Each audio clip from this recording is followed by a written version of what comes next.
The Hangout on Air is live. Hi, everybody. Hello, everyone. We've been having fun. Hi. Yeah. Playing with audio technology. New toys. Yeah. I was just afraid you were going to say playing with Steph's toys. Well, you know, family show. Oh, wait, where is that? Matt's going to be very, very disappointed with me if I don't if you can't find play that. Yes, he gets a fair workout on the APG. There we go. Family show, ladies and gentlemen. Family show. So the problem is I don't have all these sound clips. The problem is I can't figure out where they all are. They're just too many. And my brain is not big enough to keep track of them all. I think you need to reorder them. Yes, Jeff, I think so we should probably help you. Yeah, the essential half dozen, right there. For, yeah. You know. Well, so yeah, that's a long story, but I have the intent to do it, and I do have it somewhat organized. But then I switched from using the sound cart stuff on the computer to my iPad, and then I switched back to the computer. So I keep changing things, so I can't keep track of everything. Oh, and Neville, very good catch. I was wondering. He's just smarter than the rest, or more smarter than the average audio tech. Yes. Yeah. So I went the last time I had my haircut, and well, no, not the last time. The time before that, the guy that owns a barbershop, he's cutting my hair, and then he starts parting my hair, and I go, oh no, I parted on this side, and he goes, oh, like 99% of men parted on the left side, not the right side. I said, well, I have this calic here that, just it's hard. So anyway, I thought, well, maybe I'll try it. And so it's kind of weird. I'm trying to get used to it. I was trying to figure out what was different. Yeah. But I couldn't put my finger on it. I just thought you twisted the video round like you sometimes do. So like a mirror image. No. This is it. So I don't. So I keep running my hand through like this and then messing my hair up because I keep. Anyway, it's a brain. That's all right. I'm very glad my hairstyle hasn't changed since I was 12. Yeah. I'm feeling very disheveled at the moment because I've just been at work all day and it was pulled up and I couldn't take it up anymore, so I put it down and it's just a mess. So looks great to me. Deal with it, everyone. Sorry. Yeah, just deal with it. That's right. All right. So we've started our recorders and we've clapped to. So should I tell them what happened the last time we did the clapping thing? Yeah. Yeah. I didn't have my recorder running, so I was trying to edit all these different tracks, and I couldn't figure out where my clap was because it wasn't recorded. Don't. Perhaps all right. We should do a don't next. Don't.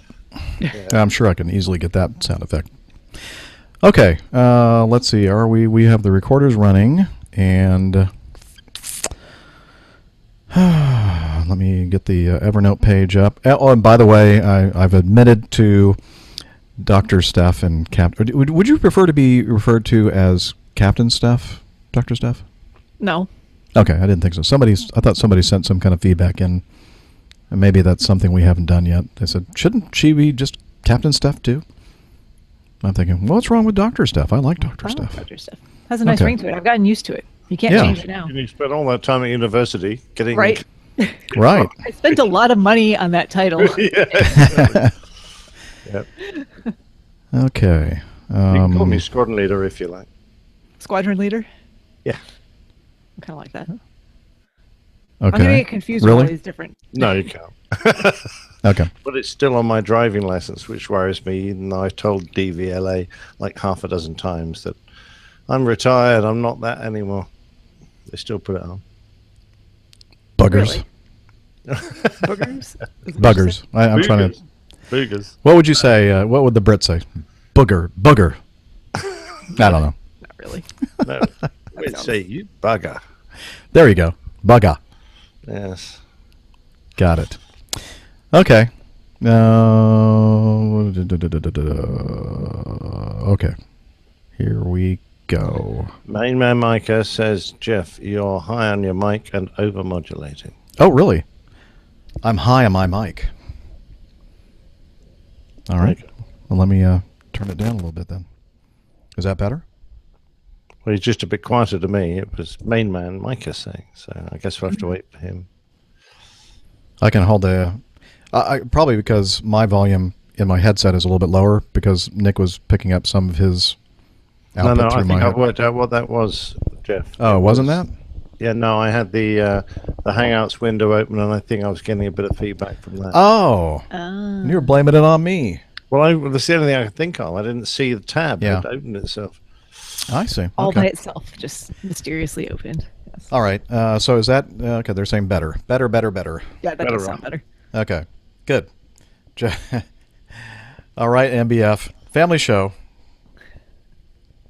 And if you need to know what American is, look it up. And we're not talking about America. No. American. We're talking about American. I think. Maybe he's not talking about that. I don't know what he's talking about. Maybe I'm just getting myself in trouble. Okay. Yeah, please don't look up Merkin, okay? Don't. Because I don't know what it is. Well, if you don't know what it is, we ought to look it up and find out. Because No, I mean, I do. I'm just saying I don't. I hate living in ignorance. Jeff has never heard that term before. I've never, ever heard that term. Merkin, artificial covering of hair for the public area. Oh, right, yes, okay. The non-public area. The area you don't want. Most of us, it's not public. Fair enough. Yes. All right, here we go. Oh, I'm going to play a little audio clip before I do the APG 294. Okay, so it's a little bit of an introduction here, and I'm hoping that you all love this. Let me get my timer started here, just to kind of keep track of everything. Here we go. All right. Ready? Go.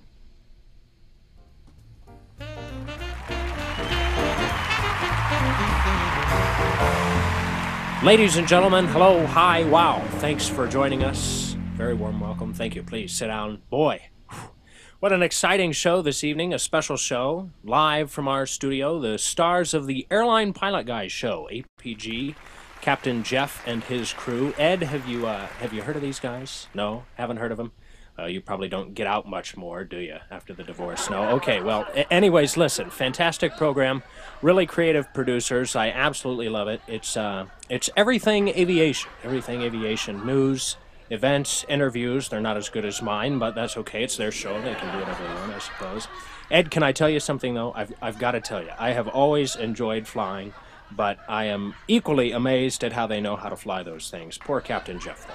I do feel bad for him. Poor guy has been shoveling coal on the Mad Dog for 30 years, long enough to contract black lung disease. I'm told he's been doing this for so long that he holds the first printed pilot license and took lessons from the Wright brothers. He's been doing this for so long that the navigational charts he uses were drawn on clay tablets. I've always wanted to be a pilot. Yeah, Ed, do you know this? I've always wanted to be a pilot, but do you know what I'd do, though? I'd get on the cabin microphone every few minutes, and I'd just start screaming. Anyways, here they are. Will you please welcome the stars of the Airline Pilot Guys show, Captain Jeff and his crew.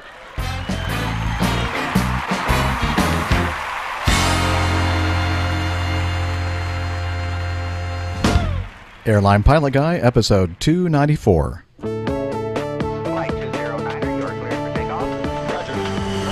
LA departure 123.9er. Roger. Request connected.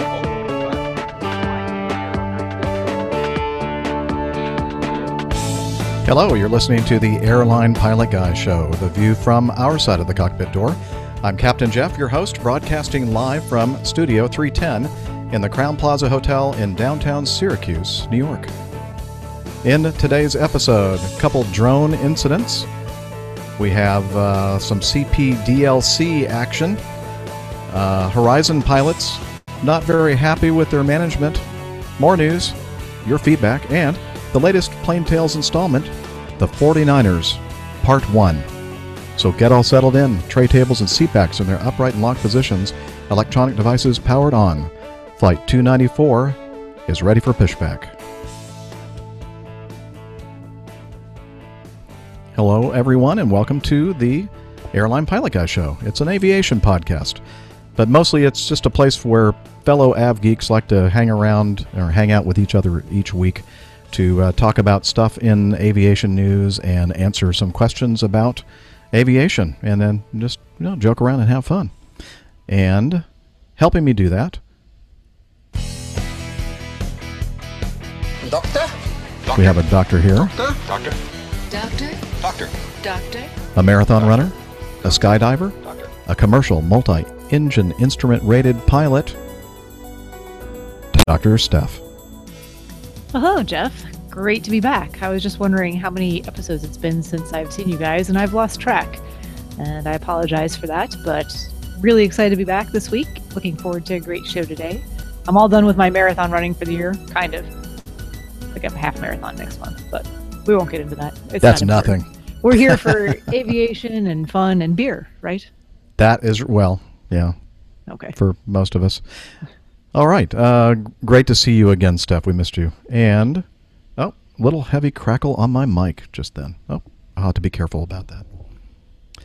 And also joining us from across the pond, former RAF, RAAF, fighter pilot, wide-body Airbus captain, professional photographer, and many more things. Captain Nick Anderson. Hi there, Jeff, and hi there, lovely Steph. Great to see you both. Hi, Jeff. We're going to have to do something about the intro music, mate. After that fantastic piece that you stuck on the front there, it made our intro music sound just a little bit dated. Well, we'll have a meeting. Good idea, but I loved it. Isn't that good? It sounded very cool. Yeah. Yeah. Nice job, by the way. That was Captain Steve Horn, the gentleman who does the HIGH episodes, How I Got Here episodes. And so thank you so much, Steve. And he said that he was flying with the first officer. And obviously he's good at impressions, and that was an impression of Johnny Carson. Now, many of you are probably too young to remember who Johnny Carson is or was. But I know that I watched him, when I was a young person and as an adult as well. Really miss him. He was quite a guy. And Ed McMahon and the whole gang. Let's see, who was it? The trumpet player in the band, Doc Severinsen. Good stuff. Great music, big band, and all that kind of stuff. I was gonna say, I'm actually old enough to have remembered watching the last show. So. Oh, okay. Wow. Tells you how long. So I guess you have to be at least. I think I was 10. Probably in your 40s to really remember Johnny Carson and really appreciate him. Probably so. Yeah.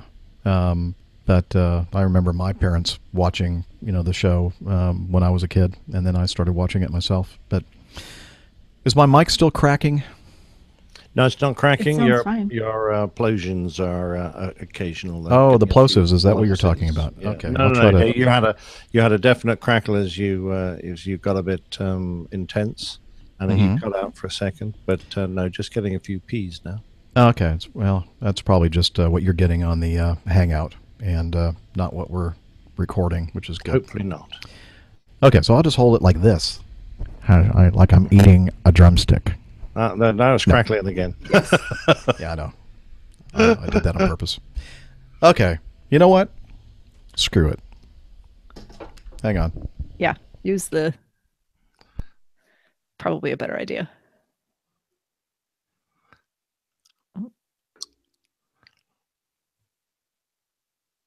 Oh. Well, why did you turn your mic off? We could hear all of that. Can you hear me? Oh, he's got something. He's got the wrong something or other. No, he's gonna put the he's gonna use the holder, so it's further away from him. Now, my mic is making a joke about plosives. If you have used to have plosives, you don't anymore. Are they explosives? Yes. Yes, very funny. Bam! Rim shot. All right. Okay. Yeah, see, it's just not far. I mean, can you hear me okay? Yeah. You do sound a little bit echoey, that's all. Echoey. Well, that's because you're a little my mouth is farther away from the mic, and now you're hearing the room reverberation. But I can actually get rid of that. Not right now. You're going to have to listen to it, but I can get rid of it. I think we need an expert like Micah or Nev to Tech. tell Nev. Nev just pretends like he knows what he's talking about. I know he really has no idea. Yeah, any man who drives a car that color can't know anything, surely. And that reel-to-reel that he has in his studio is not real. I checked it out. It's not He real was- to real. Yeah, when he was sleeping, I went in there and played with all the stuff in his thing, and it's actually one of those things you get from like a toy store. Like Fisher Ah. Price. So we're Just going to kidding. start again or what? No, we're just going to resume. All I'm right, not going okay. to start over. Right. That's why we do Okay. that clapping business up front, so we can cut these things out, right? That's right. Yes. Sort of. Yeah. Okay. Let's see here. So, hey, what has been going on with? Let's see. Let's start with Dr. Steph. What is your excuse for not being with us for the last, I don't know, show or two? When was the last show? It was I'll last have week. to it was last week. You have I to think you remind might me. have 'Cause I been. don't know where You it was may have Monday. been in Chicago. It was Monday. I was in Chicago. Or was it Monday? Yes. Okay. Yeah, I was in Chicago. I ran the Chicago Marathon on Sunday, which was just really awesome. Both of my brothers ran it for their first time and did an excellent job. My youngest brother ran a 3:39 in his debut marathon, which is pretty fast. But if you see him, you'd understand why. He's about 6'3" and he weighs like 10 pounds more than I do. So he's just tall and lanky and built like a runner. And we started almost an hour apart. I was about an hour ahead of him starting, and he almost caught me at the end, to tell you how fast he ran or how slow I ran. So No, you're pretty quick, Steph. I mean, you'd only just run one, for heaven's sake. yeah, I did. So Berlin was 2 weeks before that exactly. So my goal time was to be under 4 hours and 30 minutes for both of them. And I ran a 4:27 in Berlin and a 4:29 in Chicago. So Oh, well, congratulations. That's I was very absolutely pleased. Yeah. Yeah. And I survived. And your energy levels after those two?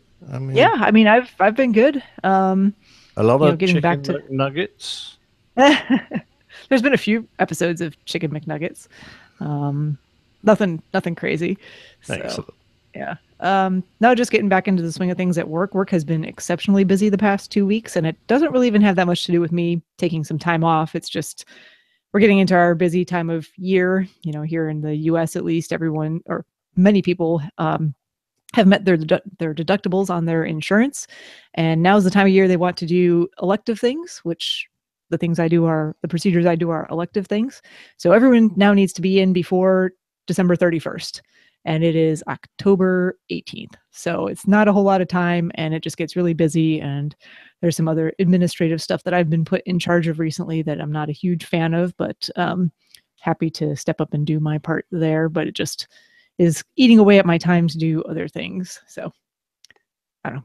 I'll be here for the APG though. Got to make priorities. She's so good. Yeah. But yeah, actually, the day that you recorded, in Chicago, I was in Chicago, and I was again with family and a couple of friends, and we went out on the architectural boat tour in Chicago, which I think you've taken, Nick, correct?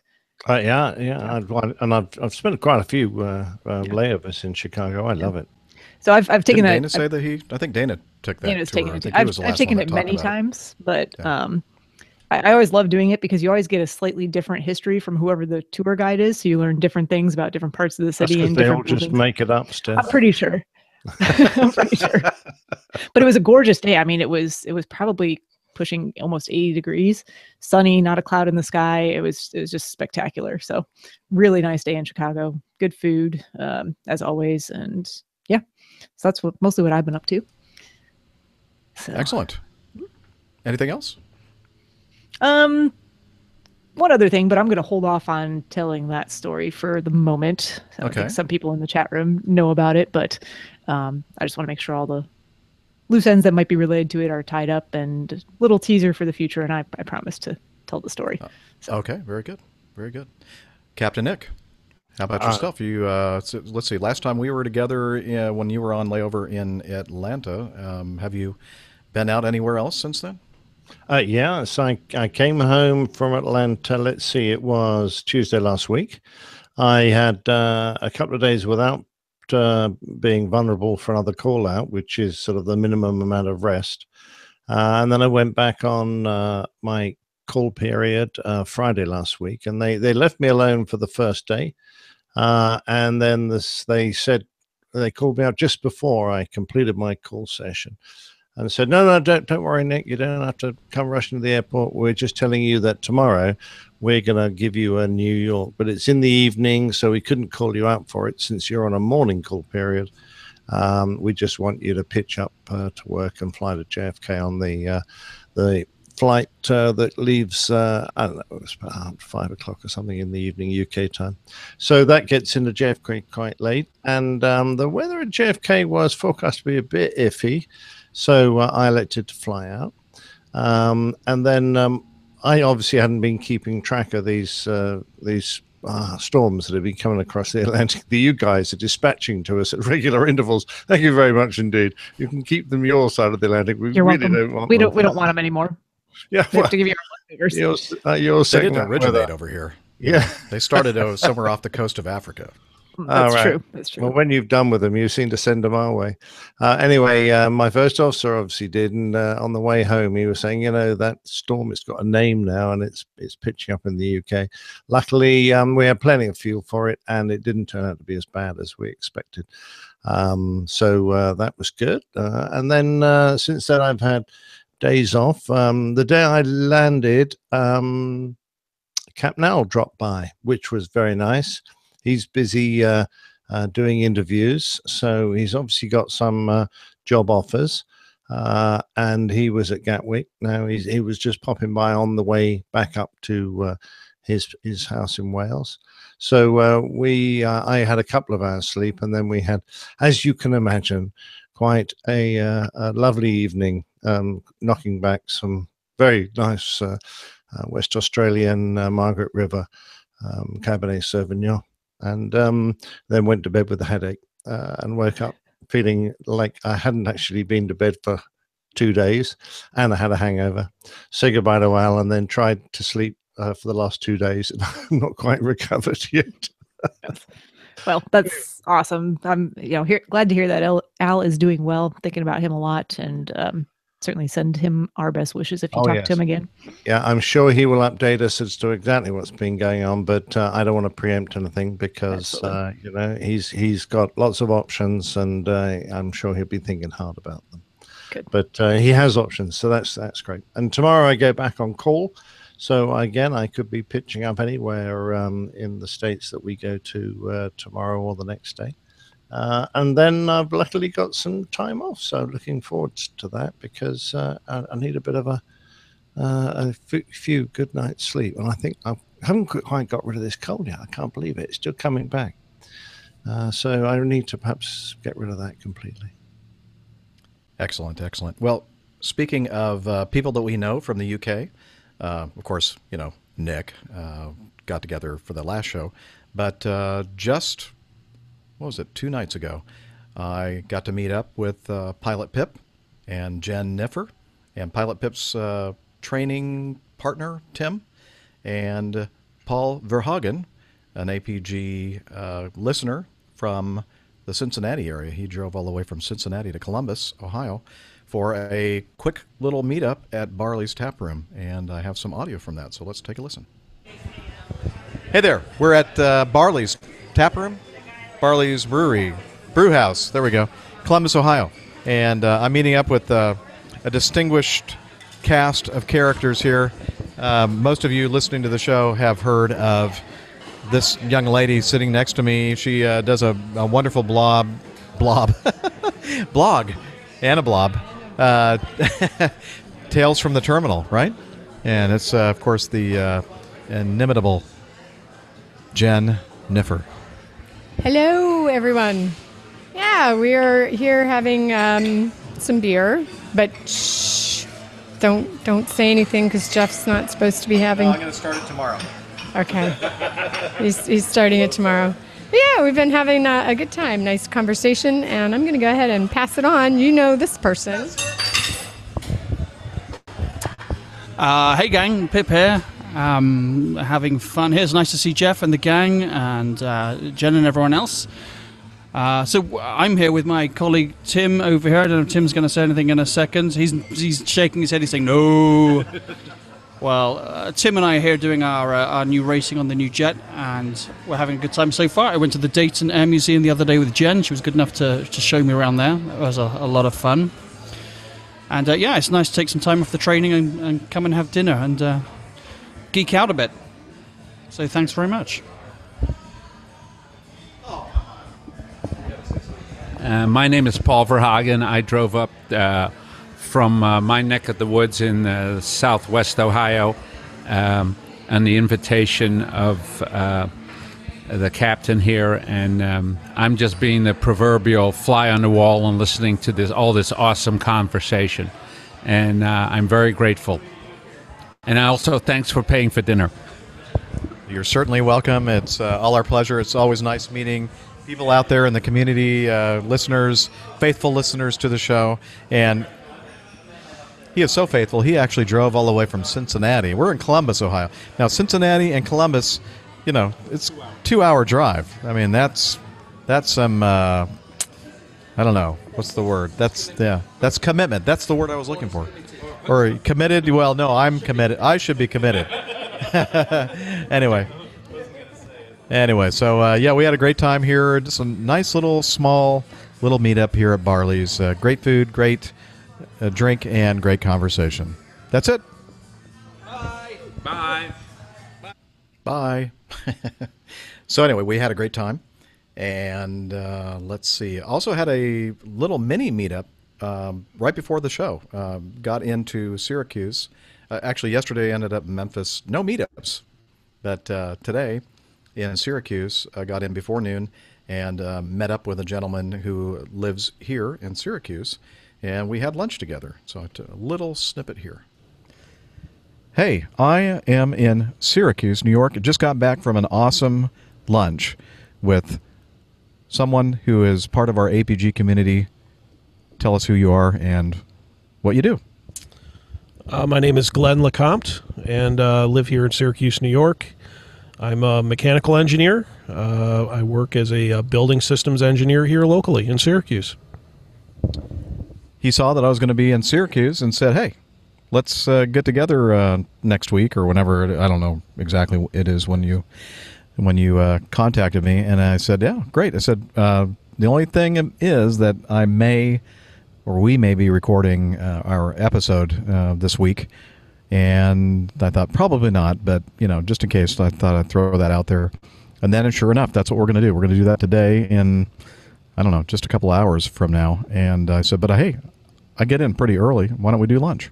So Glenn came by and picked me up, and we went over to Dinosaurs. And I've been to Dinosaurs several times, and it's one of my favorite places to go. And I think it is Glenn's as well. Yeah, it never disappoints, that's for sure. One of my favorites. Yeah, good stuff. I mean, I've lived a lot of my life in the southeastern United States, and they're very serious about barbecue in the South. And, I remember the first time that somebody said something about getting barbecue in, like, New York State, upstate New York. And I'm thinking, really? Come on, they can't make barbecue up here. Well, they can. Dinosaurs is awesome. So if you're ever up here in the Syracuse area, Rochester, I guess they have a place now in Buffalo and New York City even. Oh, okay. Really, take the time. It's great barbecue, great smoke flavor. And but, of course, as I always say, even though the food was good, the drink was good, or I just had water. But the best part of it was the conversation with somebody in the community. Yeah, thank you very much. It was a great privilege to have you, and hopefully next time you're in Syracuse, we'll have a larger scale meetup and get a group of the APG community together. Absolutely. I know that you're out there, people. So, look at my schedule. If you see that I'm here or wherever, and you want to kind of organize a meetup, and go for it. It's always a lot of fun for me, and I think it's a lot of fun for everybody else. All right, that's it. Okay, so that was just literally 2.5, 3 hours ago. And so I really enjoyed it meeting you, Glenn, and hope the drive down to Ithaca to pick up your daughter worked out well for you. And let's see, starting the trip, day one, flight number one, we were sitting in the cockpit. I just met this first officer that I'm flying with. And, we really even haven't shared the, where do you live? Do you have a family, kids, all the, small talk you do when you first meet another crew member. And all of a sudden, I hear somebody kind of knock on the door and poke his head in and said, "Captain Jeff?" And I said, "Yeah." and he said, "Hey, I'm a listener." And I could kind of tell in my peripheral vision, my first officer was kind of like, whatever he was doing, he had his head down doing something else, and he kind of was starting to go like, what's going on here? Who is this guy? And anyway, this gentleman from let's see, I think he lives somewhere in South Carolina, I think, and he was going through Atlanta on the way up to Milwaukee. South Carolina, woohoo! Yeah. Sorry. All right. Oh, no, that's good. Do it again. South Carolina, woohoo! Yeah, there we go. James Fadul was the gentleman in question, and so talked with him briefly before he went back to enjoy our flight up to Milwaukee from Atlanta. And so, James, shout out to you. Nice to meet you. And yeah, that doesn't happen very often.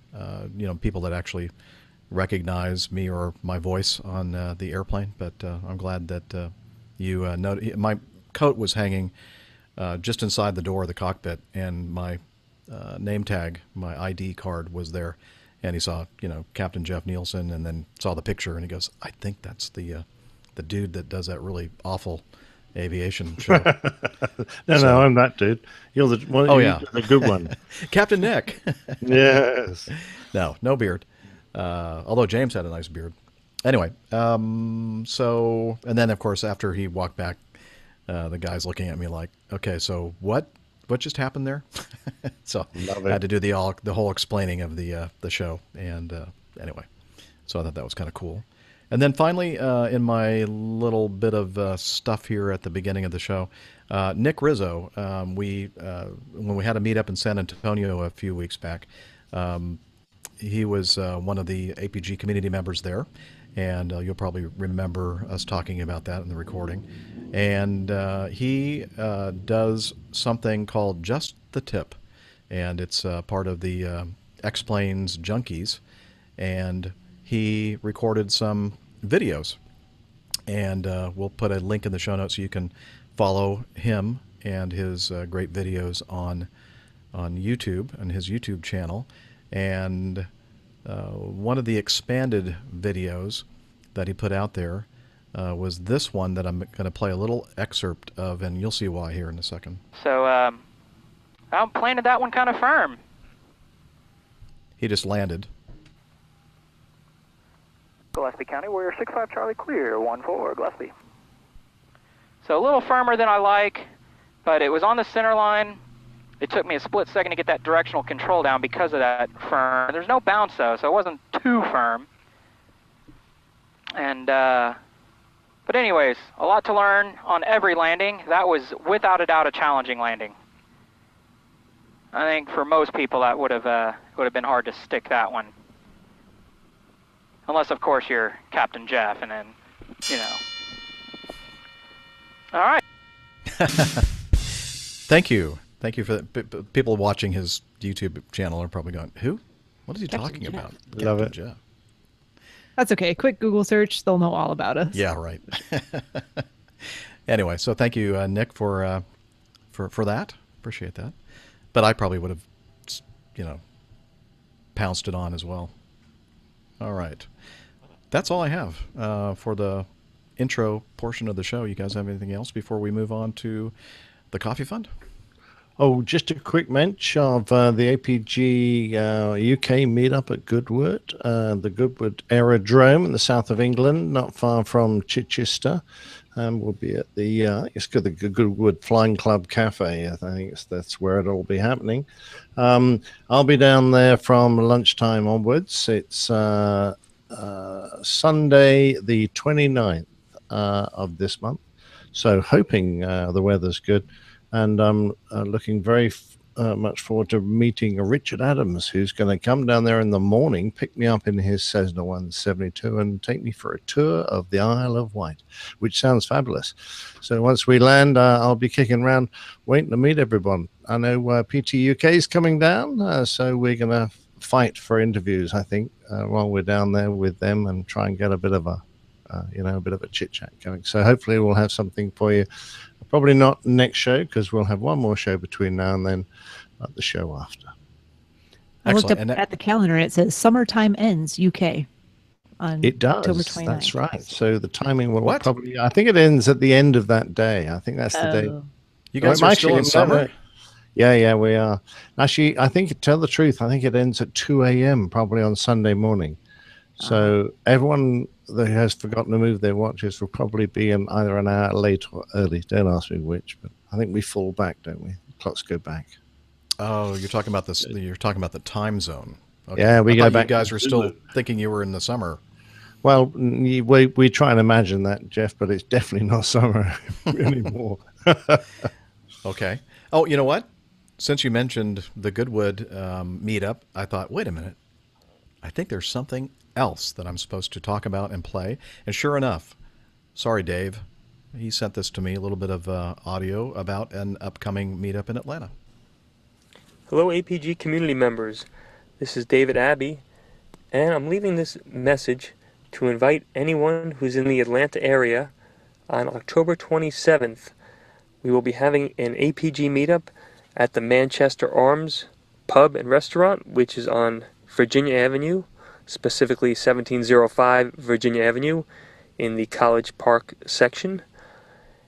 And we plan on getting together around 6:30.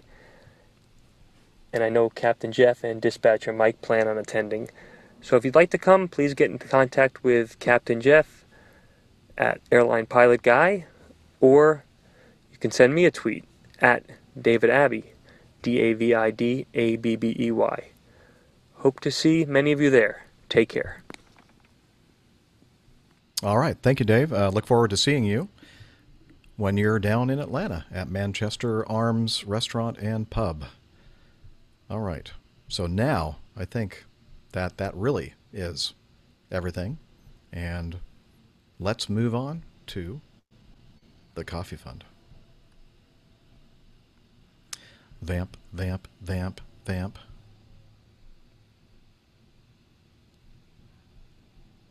You know, you'd think I'd know how to do this better.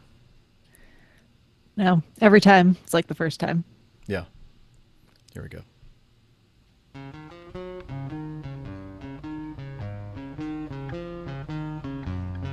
Johnny, how much more coffee? No thanks.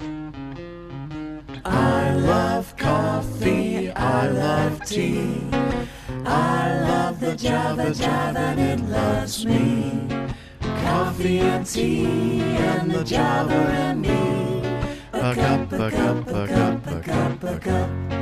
Hey, the Coffee Fund, the Java Jive, that's what we play in the background while we're talking about the Coffee Fund, which is the way you can become a supporter, a financial supporter of the show. And since the last episode, using the Coffee Fund Classic method, we have Fred, actually, stand by on that one, a recurring payment from Chris Randall, and we got two special donations, contributions for our episode 300. So if you'd like to do that, you know, kind of help us with the big party on the 25th of November, you're welcome to do that. So thank you to, a big thanks to Liz Piper, who was already a Coffee Fund Cadre member, but she sent us a very, very generous contribution, as did Fred Sampson. So thank you guys for sending in the money to help us celebrate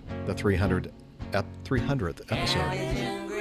And let's see, another way to become a supporter of the show in a financial way is the Coffee Fund patron method. And you can find out, you can become a patron via Patreon. And again, all that information's at the website, airlinepilotguide.com/coffee. And since the last show, we have Jez B., Jen Niffer, and Chris Miller, all new producers of the Airline Pilot Guys show. So thank you very much for your nice contributions to the show. As we always say, we couldn't do it without your help. Again, information about the Coffee Fund, airlinepilotguide.com/coffee. I love coffee, I love tea. I love the Java Jive and it loves me. Coffee and tea and the Java and me. A cup, a cup, a cup, a cup.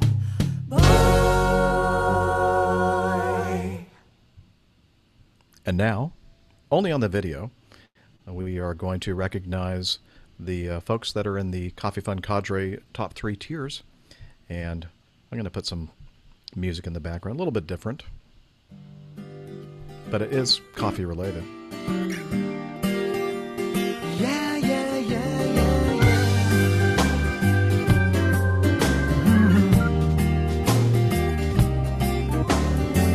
I like my coffee and I drink it black. All right, so while Chaz Please take it back, yeah. sings about black coffee, let's talk about the executive producer level. We have Sean Harrell, Jason DeLuzio, Mick McCarthy, Jordan Rose, Tanya Wyman, Nico Rager, Eric Mellenthan, Rob Simmons, Dispatcher Mike, Justin Williams, Eric Graves, Dr. Bo Abrahamson, Christopher Kilmick, or Klimek. I really screwed that one up. Justin Breeze, Trevor Moody, Joe Driver, David Collier, Bill Bates, Steve Nass, George Nolly, Ken Hayes, and Randall Shepard. And the next level up, the associate or assistant senior executive producers, we have Mike Clark, Eduardo Suarez, Stephen Ward, Neville Downs, Michael Benson. And in the top category, we have Lucas Diamond, the Flying Kiwi, and Asa Armin. Thank you to all of you for your awesome contributions to the Coffee Book.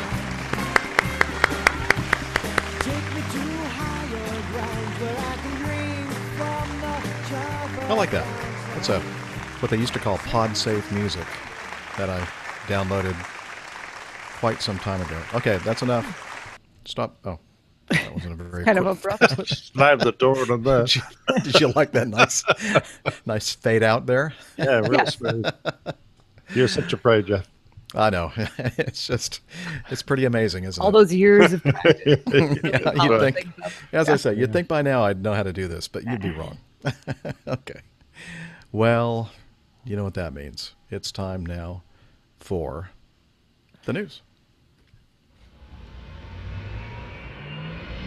Stand by for news.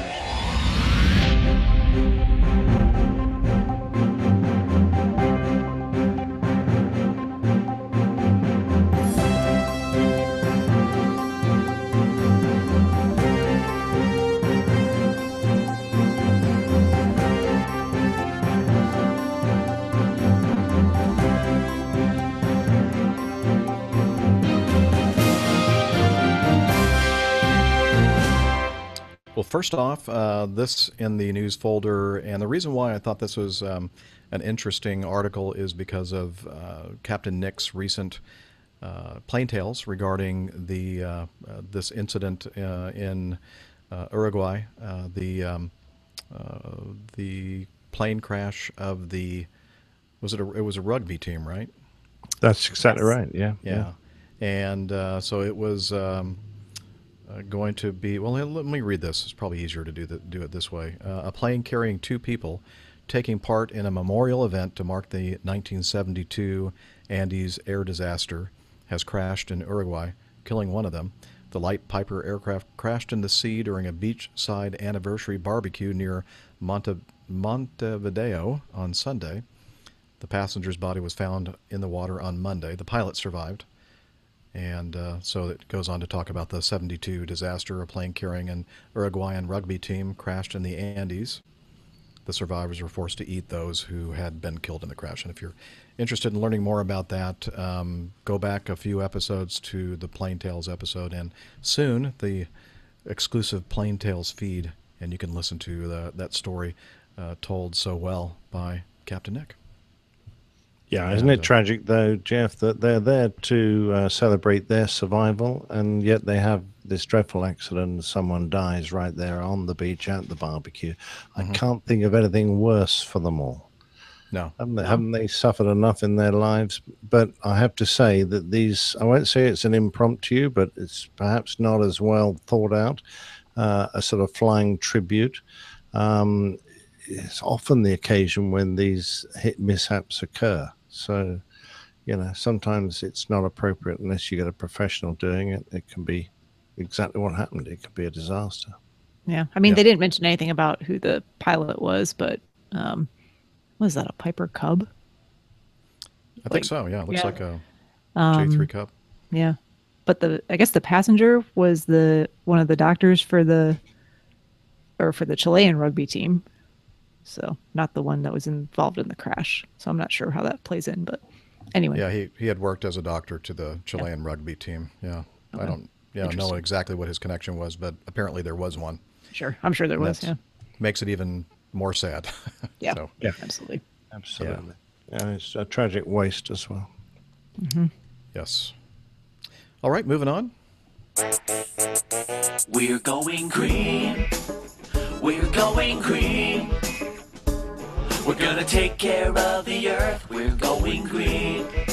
Well, apparently we're not going green quickly enough. We're going green. We're going green. We're gonna take care of the earth. We're going green. So the headline of this article, Glacial Pace of Advancements in Biofuel Threatens Emissions Targets.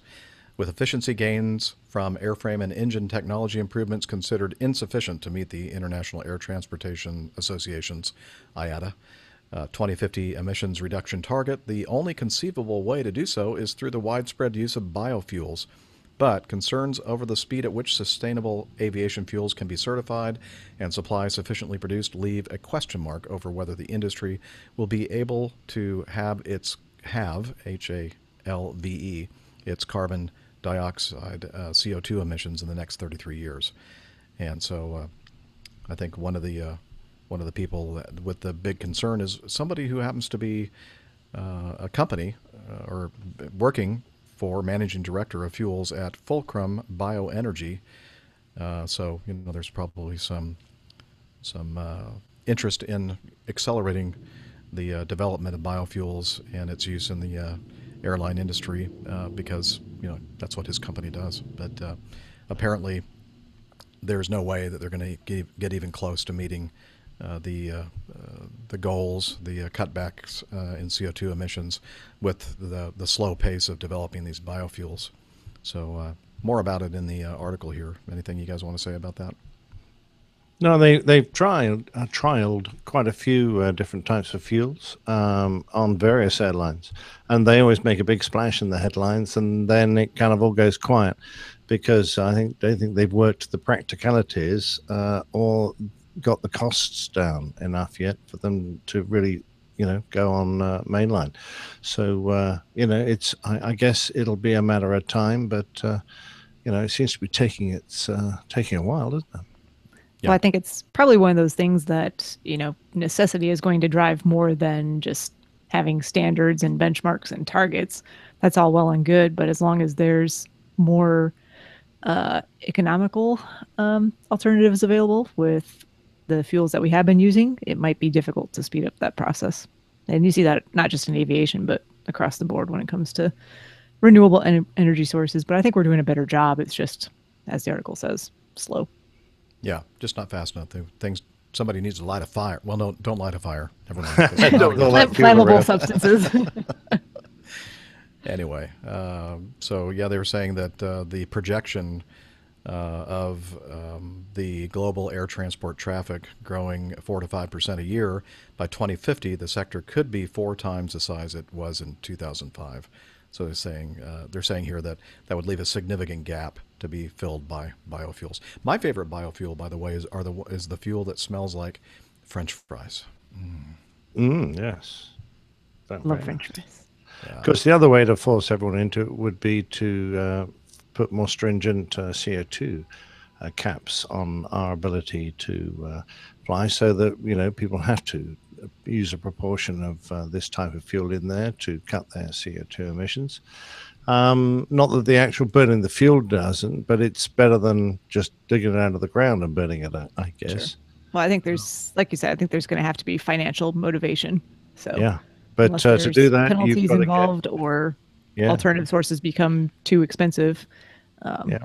You've got to get worldwide agreement for all the airlines around the world to agree to a CO2 cap. And when's that going to happen?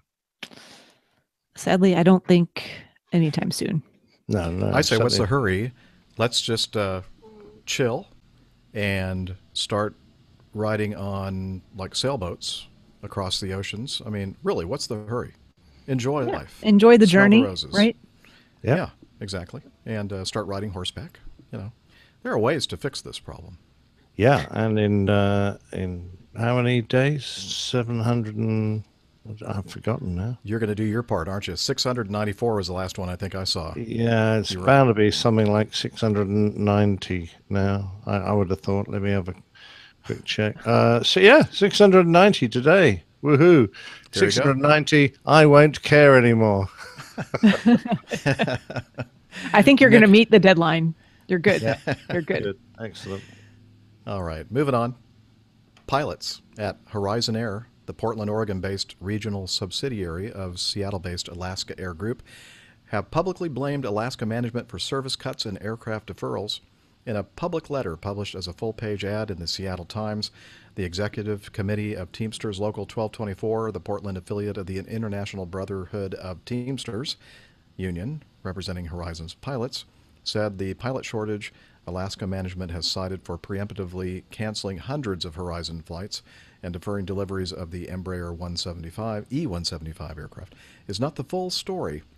While acknowledging the reality of the pilot shortage, which the union leaders say is driven by the time and cost required to become a commercial airline pilot in the U.S., the letter writers accuse Alaska management of failing to seriously prepare for it, imperiling the future of Horizon. The airline has canceled 1,300 flights in September and October combined, citing the pilot shortage. The pilot shortage at Horizon Air was not unexpected, the letter stated, and despite what you may have heard, it did not take management at Horizon and Alaska Air Group by surprise. Horizon management has been aware of the pilot shortage since 2012 or earlier, with internal managers, external advisors, and union representatives sounding the alarm about the likely impact to Horizon and Alaska Air Group. For reasons we do not understand, neither Horizon nor Alaska Air Group took these warnings seriously.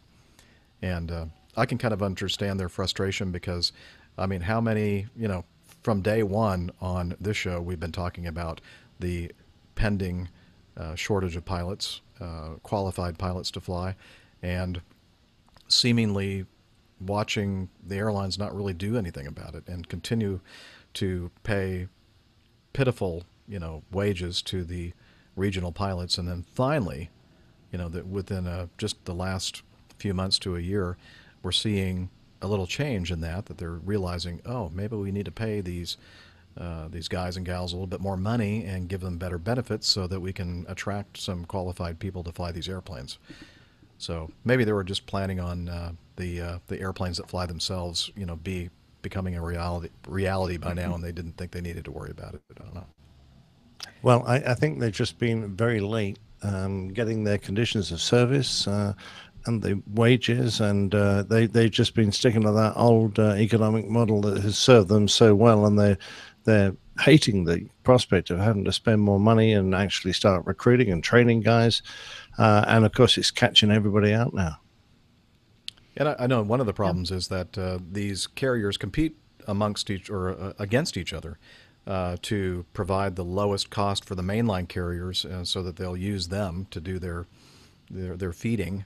And to be competitive, they have to offer the mainline carriers the lowest price per departure, or whatever term they use.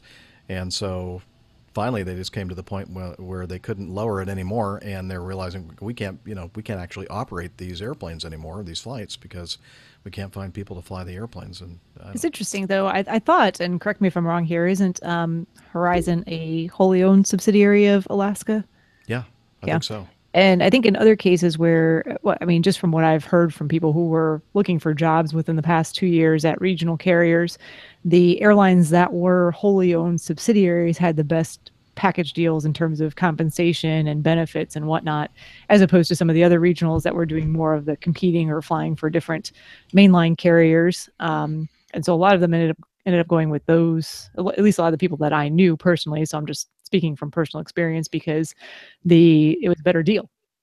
So I'm a little surprised that that happened in this case, being a wholly owned subsidiary. They were kind of an outlier there, is at least how it seems to me. So Yeah, I'm not sure, if this is going to help at all, but it's interesting that they took the move or made the move to publicly, make a big deal of the fact that the managers at Alaska and other major carriers have not been really thinking, yeah, ahead and planning for this. I don't know about your airline.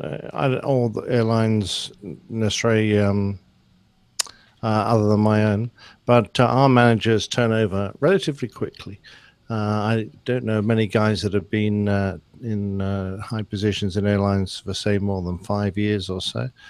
And these guys, they have a relatively short time span. And, they don't necessarily learn well enough. They get in their jobs, they do well enough, they bumble through, and then they leave to move on to some other outfit. And I don't think necessarily they're in for the long term, and they don't pick up on all the long-term trends. I really think a lot of them are just in there to, make a stepping stone, moving on to another industry or higher up in the industry.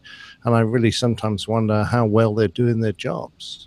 Sure. And another good point was brought up actually in our chat room that, around the same time, Alaska and Virgin America were going through their kind of merger. So maybe some of those managers that you were talking about, or whoever's the higher ups, may have been more preoccupied with other business affairs. Seems a little strange that they would, not be attuned to this, but who knows? Yeah. You have enough things going on, enough things on your plate, and something gets shortchanged. So. Yeah. Well, yeah, I hope that they are able to work out things. I guess, that, as I mentioned, they are finally, at most of these regional airlines, starting to improve pay considerably. But again, as I've mentioned before, and we've said and talked about many times before, it may be too much, too little, too late. Yeah, there's bound to be a period of time until people start recognizing this as an excellent occupation to get into, and one that will fund them well through life, and shift across and then think about it and then start doing licenses. That all needs time, so. Yep, time and money. Yep. So, Captain Nick, you probably routinely use controller pilot data link communications in your flights across the pond? Most certainly do. Well, there's an article here that states Iridium, one of the providers for the oceanic ATC clearances via CPDLC, apparently has had a little hiccup with their system operation. According to a service bulletin, aircraft operators using the Iridium satellite service for ATC communications should be aware of an equipment issue that has prompted a ban by a number of oceanic ATC agencies in the last few days. And this was dated on the 12th of October. Right now, Auckland, Anchorage, Oakland, and New York have told operators not to use Iridium for CPDLC. And this is from flightservicebureau.org. They expect that they're going to be more affected by this problem. And it says here, here's what happened. On September 12th, an Alaska Airlines flight had a failure of their CMU, Comms Management Unit, that caused the Iridium connection to stop working. An ATC message was sent to the aircraft but not delivered. On the next flight, the CMU power was reset and corrected the issue, and the pending message was delivered. The CMU did not recognize the message as being old, and so it was presented to the flight crew as a control instruction. Flight Service Bureau understands that this aircraft took the climb instruction and executed the level change, climbing 1,000 feet. Another flight operated by Hawaiian out of Oakland had a similar problem. The aircraft had both Iridium and Inmarsat on board, and during the flight switched over to Inmarsat as the provider. An ATC message was routed via Iridium, but didn't reach the aircraft before the switch. Some 23 hours later, on the next flight, Iridium was activated again, and again the ATC message presented as a live instruction. On this occasion, the crew queried the instruction and did not climb. The problem in simple terms is that if ATC sends a CPDLC message like climb flight level 370, which is obviously only valid for right now, but another crew gets the message hours later, then you have a very high risk of the new crew accepting that and climbing. So for now, it says Iridium has a plan to fix the ground side to not allow older messages to be delivered, and they say they are testing it at the moment and expect a release that fixes it soon. So I thought, wow, that's a major problem. That is a major problem, absolutely. But it's not the only problem we've had with CPDLC, Jeff. Over the introduction of it, there have been a significant number of misunderstood messages, sometimes through the format of the message, sometimes because when guys look at the message on the screen, it doesn't show a complete message. There may be some they need to scroll down for and they don't realize that. Sometimes the printer hasn't printed off the complete message and left an important bit at the bottom. And a lot of this has been actually, certainly in my experience, involved with the 747s and their method of receiving CPDLC, certainly the older 400s. Now, I think they've got over the majority of that now because it was bedding down. Now, iridium, I didn't even know what iridium was other than, I don't know, isn't it a rare mineral or something? Anyway, so until I listened to Marcus's Omega Tau podcast a few days ago when he was talking about how transponders and that side of radar controlling works. And of course, he went well beyond transponders into ADS-B, ADS-C, and CPDLC to a certain extent. And the guy he was talking to, obviously an expert in this field and from a company, not air traffic service, but he's one of the guys that makes this kind of stuff, mentioned this company called Iridium, who had launched a system of 10 little mini satellites that are going to provide communications data.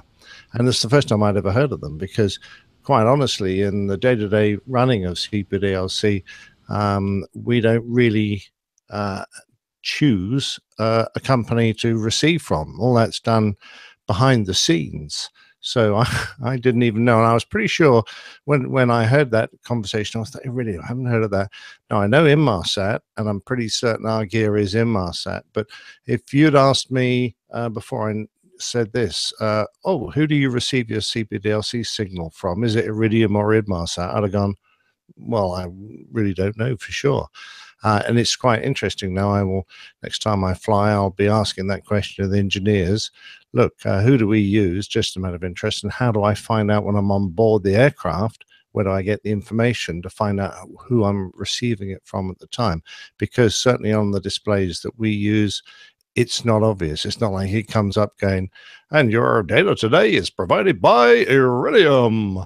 We don't get that. So it's not as easy as people might think. And it's certainly not something that I would know straight away how to choose between one provider and the other. So I found this quite a fascinating little article.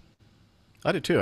Obviously, the Hawaiian flights have the ability to, yeah, it's interesting they could switch between the two. And that alone seems like a potential for missing instruction. I mean, it was obviously if you switch when one message is being delivered and you miss that in the gap between switching somehow, then, it sounds, kind of just thinking in simple terms, it's a lot like sending text messages or emails or something like that. If for some reason you don't have signal on your phone or Wi-Fi connection or something and you can't get it sent, sometimes it just puts it away for later. And then sometimes the situation changes and you don't want to send that anymore. But I've had instances where those have gone through and the person on the receiving end goes, oh, what's this? And they think it's something current. So, you really can see how that could happen. So Interesting. Yeah, I mean, we've had multiple delivery systems for quite a while. So we can get it through HF, through VHF, and through SATCOM. So, and that again happens behind the scenes. We just turn them all onto data, and then the box of tricks decides, who's the cheapest and best way of providing it, because obviously the most expensive is usually the satellite, and the least reliable is usually the HF. But over the middle of the Atlantic, almost certainly it's going to go to satellite, so it can get a decent response rate, I suspect. But again, we don't really know how that works. It's a bit like your phone. Your phone works or it doesn't work. You can probably tell perhaps which provider it is on because you can see it at the top of the screen. We don't have that equivalent, at least certainly on my aircraft. Other aircraft may, but there you go. I think Iridium, if I remember correctly, has been in the satellite telephone business for quite some time. Isn't that the company that introduced maybe 10, 15, 20 years ago one of those portable satellite phones that you could, very expensive? Oh, maybe. Like I think I remember hearing that you could take that, to like the top of a mountain somewhere and have signal. Maybe. Yep. Yeah, that rings a bell because on the Omega Tower podcast, we're talking about Iridium being able to provide very low-level satellites that can give a strong signal to a weak receiver, which would be like a sat phone. Whereas Inmarsat use their satellites are geostationary and they're a long way out because you have to be in a geostationary orbit, as opposed to a low Earth orbit that many of the communication satellites work. So that might be the reason that they're in that communications environment. Now they're turning their hands to aircraft communication as well. Yeah, I'm sure that the hit the fan at Iridium when all these things started happening. They're going, oh, absolutely, quick that to fix that code. Yeah, I mean, because the error acceptable error rate for this sort of a message has to be extremely low. Yeah. So it has to be a very rare occurrence, and to have two in a relatively short time, yeah, that's not good. Not good at all. Speaking of not good, Captain Nick's lawnmower.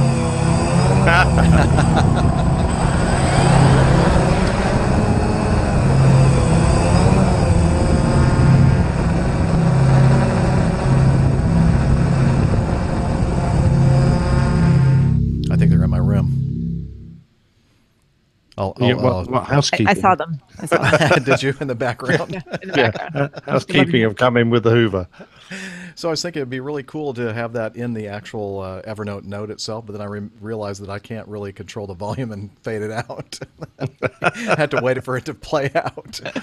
So, oh, well, I'll fix that. It's a learning process. Yes, it is. That's what they keep saying to me when they're trying to train me to fly. Let's see. The National Transportation Safety Board has announced that it is still investigating the collision between a recreational drone and an Army UH-60 helicopter, which took place September 21st in New York.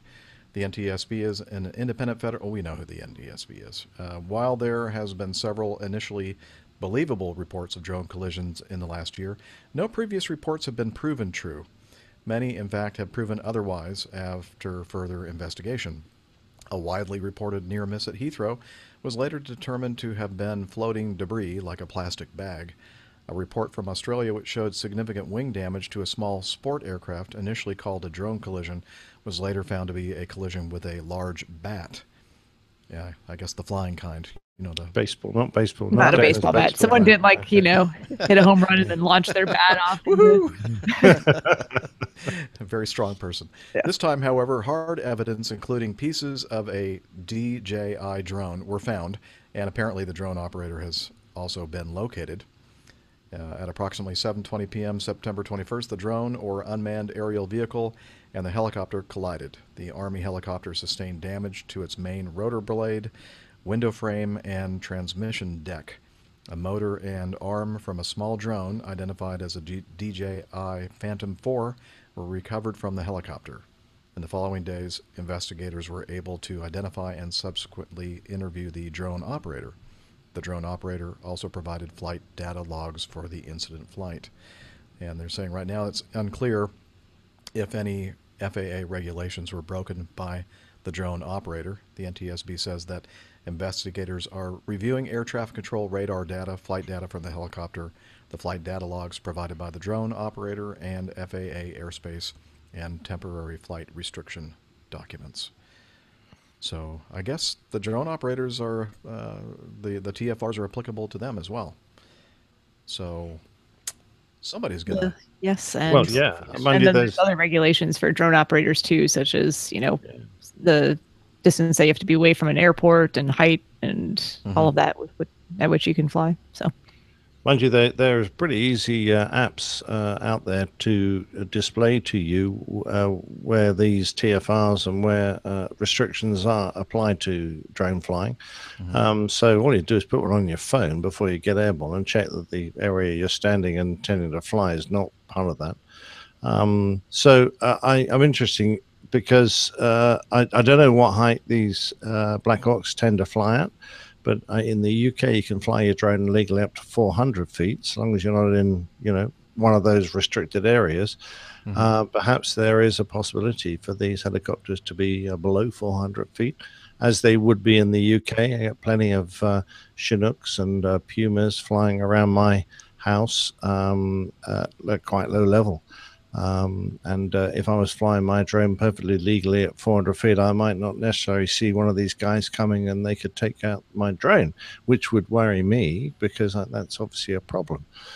So I think the technology with drones is going to have to change. In fact, that was again another discussion that Marcus was having with this expert, saying what kind of transponders can you put onto little drones so that they can be spotted and avoided by aircraft. So exactly.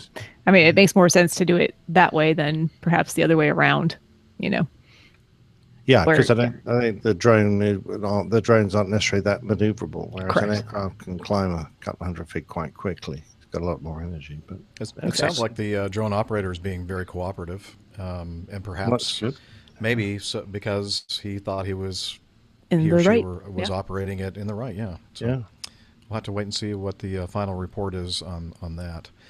And here's another drone incident. On the 16th of October, which is 2 days ago, Canada's transport minister has confirmed that a small passenger aircraft struck a drone while on approach to Quebec City on 12 October. Though investigators have released few details, the incident, if true, could prove notable because previous incidents of suspected impacts between drones and commercial aircraft have turned out false. On October 12, 2017, a Skyjet flight was struck by a drone while inbound to Jean Lesage. How'd I do? International Airport in Quebec City. I don't know. Maybe that's Jean. Jean Lesage. Yeah. That's better. Thank you. Where's the buzzer? The buzzer is right here. Oh, that's not a touch screen. Let's see.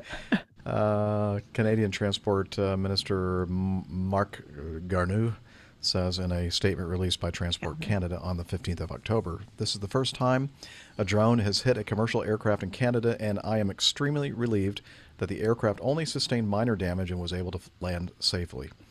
The drone hit the nose of the aircraft, which was a Beechcraft King Air A100, operated by charter company Skyjet Aviation, according to Transport Canada's online incident database. Transport Canada has since told Flight Global that the King Air's pilots reported the incident." By the way, this is from flightglobal.com. The pilot of a Skyjet passenger aircraft reported being hit on the left wing by a bright yellow drone. Transport Canada did not clarify if investigators recovered other evidence such as drone wreckage. The pilot said the drone had dimensions of about 0.4 by 0.1 meters, which is about 16 by 4 inches, and the collision happened about between 1,500 feet and 1,700 feet as the aircraft was on final approach to Quebec City. Those figures differ slightly from those in the agency's incident database, which says the collision occurred at 2,400 feet. The database says the aircraft was about 6.1 nautical miles from the runway at the time of impact. The plane sustained minor damage but landed safely and no one was injured. So this might be the first confirmed commercial incident of a aircraft drone collision. Seems like Yeah. oddly specific dimensions that they were able to give for the. Yeah, okay, 16 by 4. And I mean, Mm. you're past like a balloon in the sky or something else as and you just see it as it goes by. Like there's no way to measure, at least for me. I mean, unless they saw it from a long way out and still managed to continue on and hit it.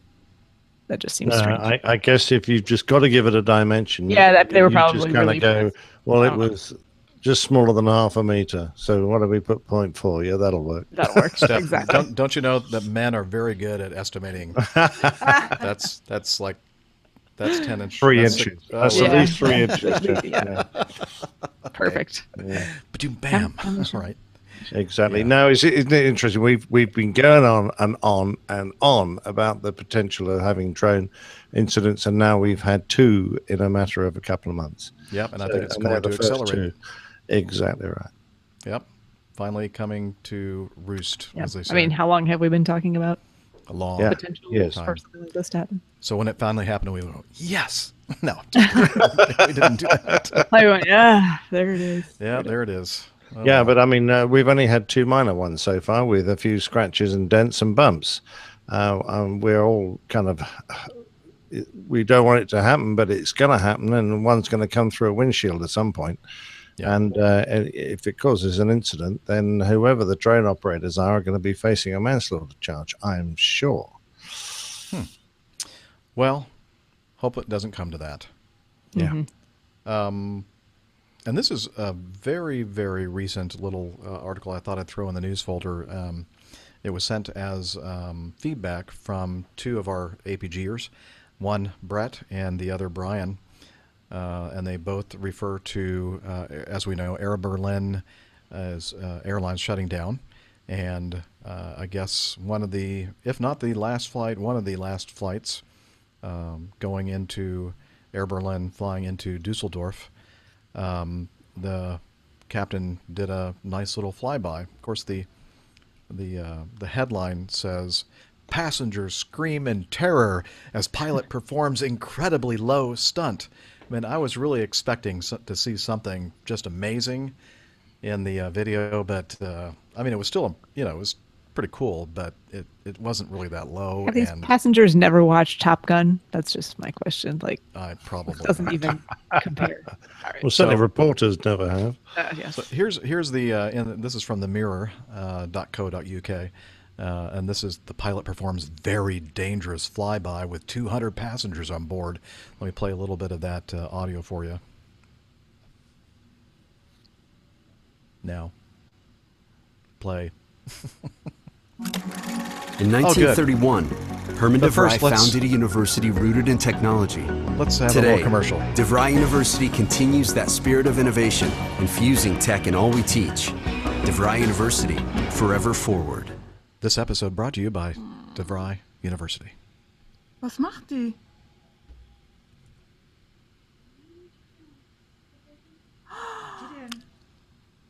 Have you? Airplanes.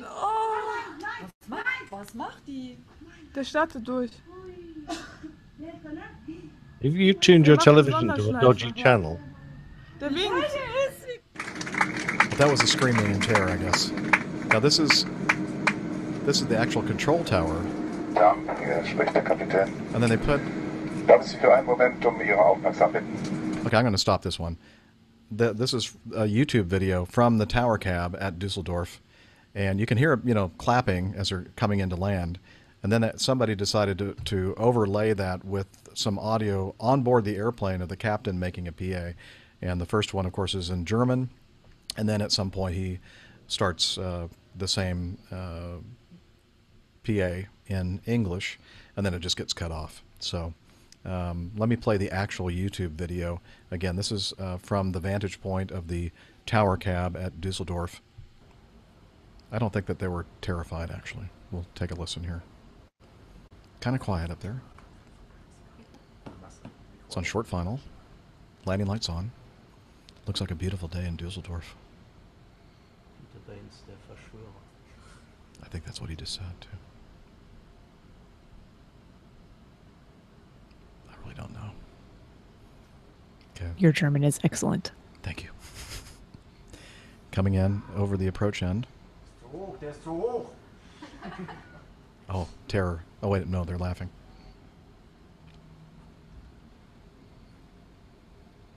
Okay, they're coming by, kind of a beam the tower, kind of a low approach, gear hanging down. Now they make a nice, easy left turn. Nice little left bank. Nothing dangerous looking to me. Looks kind of cool, actually. Kind of in slow motion. It's an A330.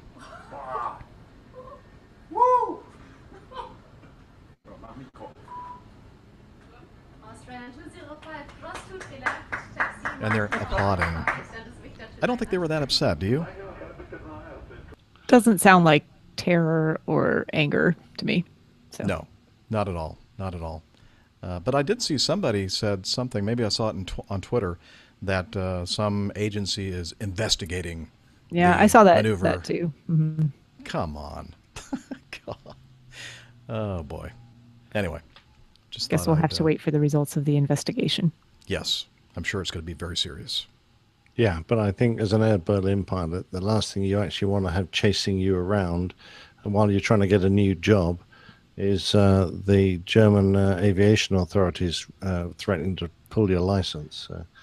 It's a lovely idea. I think it was probably perfectly safe. He looked like he did about a 30-degree angle of bank turn. It started at a couple of hundred feet, and he did a sort of a 90-degree turn around the tower. So, anything dangerous? No. Was it wise? No. No. But I don't, we really don't know. Maybe that had been approved. Maybe that was a maneuver that, I don't know. Yeah, I don't know if he had the permission of all his passengers, though. These things are often approved, but you often need to have an empty airplane. That's true. I forgot about the fact that there were 200 passengers on board. Exactly right. Well. Yeah, we might have some splaining to do, maybe. Yeah, just a little. Yes. But, I mean, it's not like that Cathay guy who picked up an aircraft from Seattle, was it? 777, and what was a very traditional thing to do a very low pass over the runway and then a steep climb out. And, of course, someone put it on YouTube, and the authorities went mad because actually that was extremely low without any gear down. And although it had no passengers on, and I think everyone did it, he was the guy that was eventually caught. And I think he was suspended. He may have even been demoted. I don't know. Well, main man Micah is saying, in about 690 days, we hear that Nick is planning a 1G roll over Heathrow.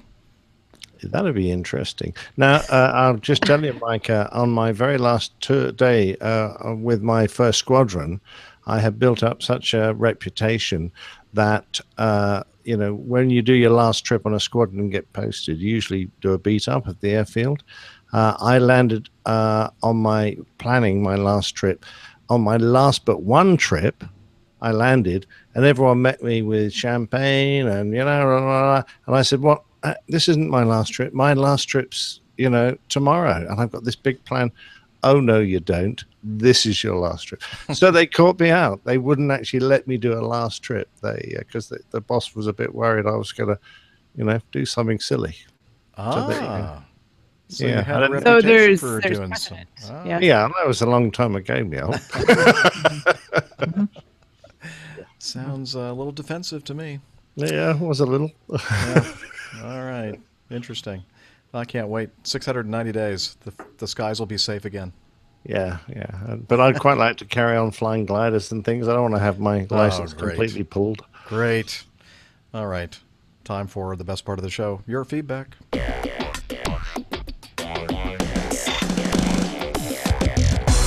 Captain, incoming message. And now, we're going to take a beer/bathroom break. Thank you. In the UK, having a slash is going to the toilet. So I guess that's very appropriate. Oh, really? A slash is going Stroke? to the toilet? Well, if you're having a stroke here, it's something entirely different, too. So. Well, we've got various connotations of strokes, but... I mean, you always say stroke for that slash that we would... okay, right. Yeah. What I love is people say backslash. And the only time you use a backslash is like when you're doing computer coding, like you're using what do they call the DOS system? You know, the old days when you were doing Oh, yeah. computer programming, you use backslashes, but I think that's about the only time you use backslashes anymore. So basically just say slash. You don't have to say /. They left it on the Just computer, slash. though. It's up here in the corner. Yeah. Yeah, there on is the, a on the keyboard. Yeah, there is a backslash on the computer, but how often do you use that? No. Well, there's also a funny looking squiggle. Looks A you know, tilde. squiggle with like it looks like a typhoon, or a hurricane. Up Weather in the upper symbol. left-hand corner there. Yeah. It's So what's called that there for? A tilde. That's a tilde. Yeah. What do you use it for, though?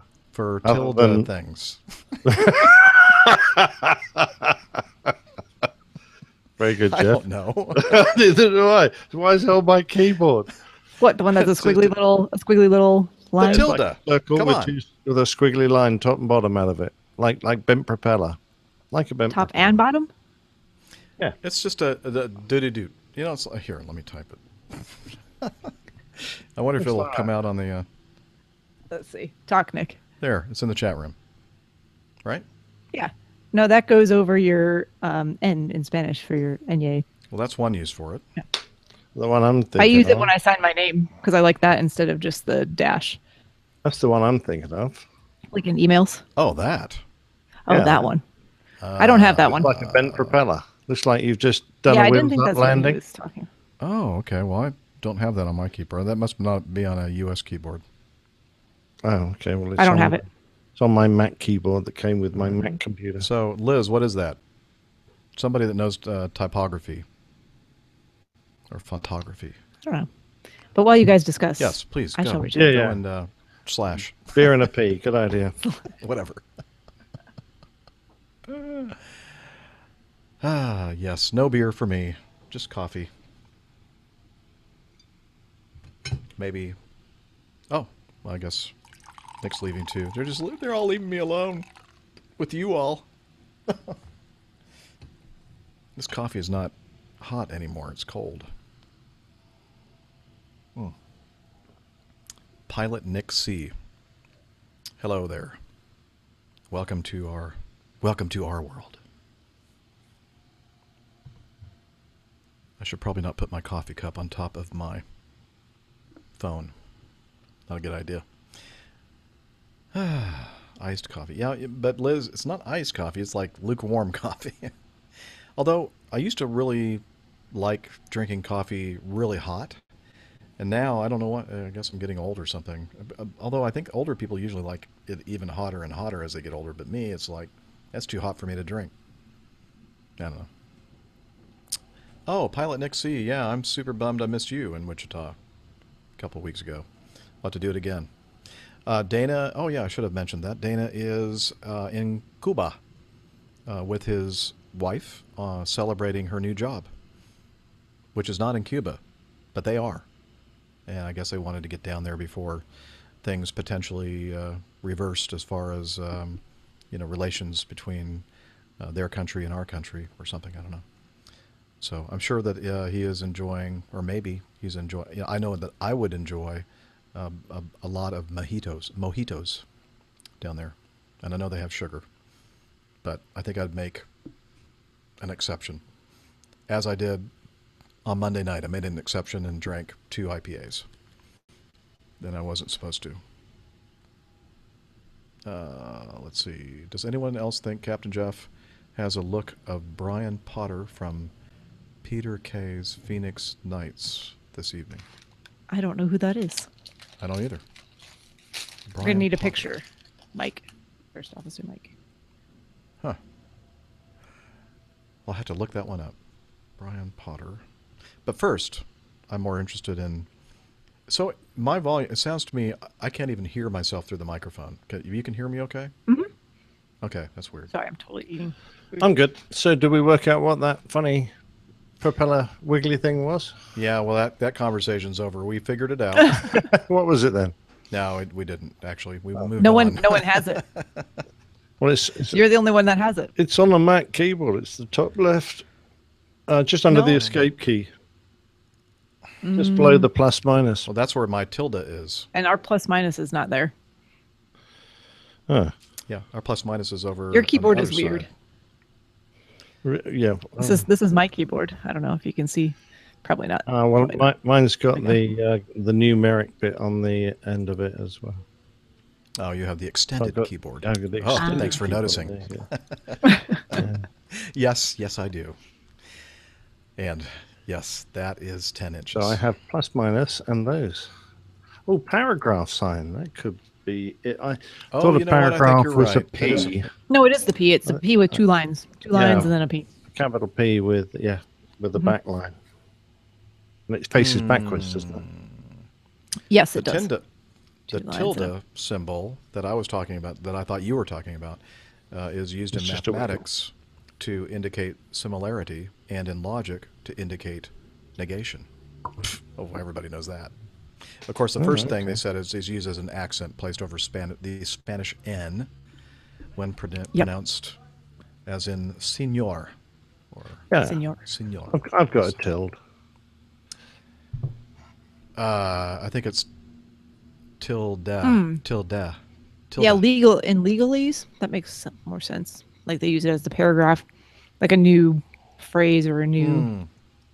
I have seen that on. I think legal I have documents. seen it there. That makes Yeah. some more sense. All So the people that are is suing this stopped being an aviation show all of a sudden? Yes. Well, no, it turned into this is a little break, just a little break, getting it all out of our system. Okay, all right. That's Captain Nick's lovely way. See that CRM that he's exhibiting? What the fuck are we talking about now? Management. Would you get on with it? All right. Here we go. So I guess we're going to be in our feedback folder now. No, actually, the 294 folder, which we only have like 3 things in. But we're gonna start with that, and then we're going to move on to the feedback folder, and we're just going to be doing hit and miss. So, if you send in feedback, and we don't hit you, you should be happy. All right. Let's start with Len on Lantau, or Lantu. Is it Lantau? Do I say that every time? Yes. Okay, Yeah, got it Lantau. right. Yeah, perfect. Hi, APG crew and community. It's Len on Lantau. First of all, my thoughts and best wishes for our colleagues at Monarch. Many of us have also been affected by bankruptcy and know what it means, not just for the employees, but also their families and communities. Exactly right. Thank you, Len. Yeah. Bit of excitement in the neighborhood just now, as there was a fire on the apron at HKG, the new Hong Kong airport. I guess it's not so new anymore. Apparently a ULD, which is, what does that stand for? Some kind of a load device? Universal load device? Could be. Okay, somebody look that up. Where's Miami Rick? Burst. And then we spend the next 15 minutes talking about ULDs. Yeah. Yes. Burst You know into everything flames you during wanted. loading. Yeah, more than you wanted to know. Way more. Anyway, let me start that sentence over. Apparently, a ULD burst into flames during loading, unloading operations. Some mobile videos from the ramp are circulating. I've attached a screenshot. I don't know if I'd want to be that close. And then he sent a little picture of this. And of course, now I think some subsequent stories from when he sent this in were saying that the actual container had not actually been on the airplane. It was off the airplane on the whatever the device is that loads. What do they call that thing? Package loader, cargo loader, cargo I don't know. loader. Okay. And ULD is unit load device. Yeah, I Unit was going to load say exactly right, but I was beaten there by both Pilot Nick and Lane Street. Yeah. I had it before them too, but maybe not because they're a little bit delayed. So they Well, I probably had beat me to it as well. 2/3 of it right, but not the first word. Oh well. Anyway, so I'm not sure exactly what was in there. I'm wondering if it was. Does anybody know? Was that like No, I haven't lithium-ion found out batteries yet. or something? No, that's kind of what we're all assuming, I think, because it looks pretty vicious fire. Yeah, it does. But I think we're all thanking the Lord, at least certainly the operator is, that it didn't happen a few minutes later when it was sitting in the cargo hold. Exactly. It reminds me of there was a heavy wide body, one of the Middle Eastern carriers at Orlando several months ago, or maybe even more than a year ago now, that I remember kind of the same thing happened at Conham Fire. This is not encouraging for those of us who fly these things, or you who out there who are flying as passengers on them. It's not Wow. encouraging for anybody. Ivan Marks in the chat room says his friend was sitting left seat on that 777 while it was happening. Wow. Ooh. So what happened? I guess Yeah, you can't say. We expect Yeah. the insider information there. Yes, Ivan, we want the send us inside feedback. story. Feedback at airlinepilotguy.com. Thank you. Come on, Ivan. Fess up. What did you do? Yeah, that's right. Does someone not like this guy? Anyway, we'll keep our eyes peeled. It was on a the, cargo aircraft, was it not? I don't know. I have a feeling it was. I suspect that Forget, to be honest. Ivan I think it might was, know too. more than us, but He says, Is I that think a- the loader caught fire.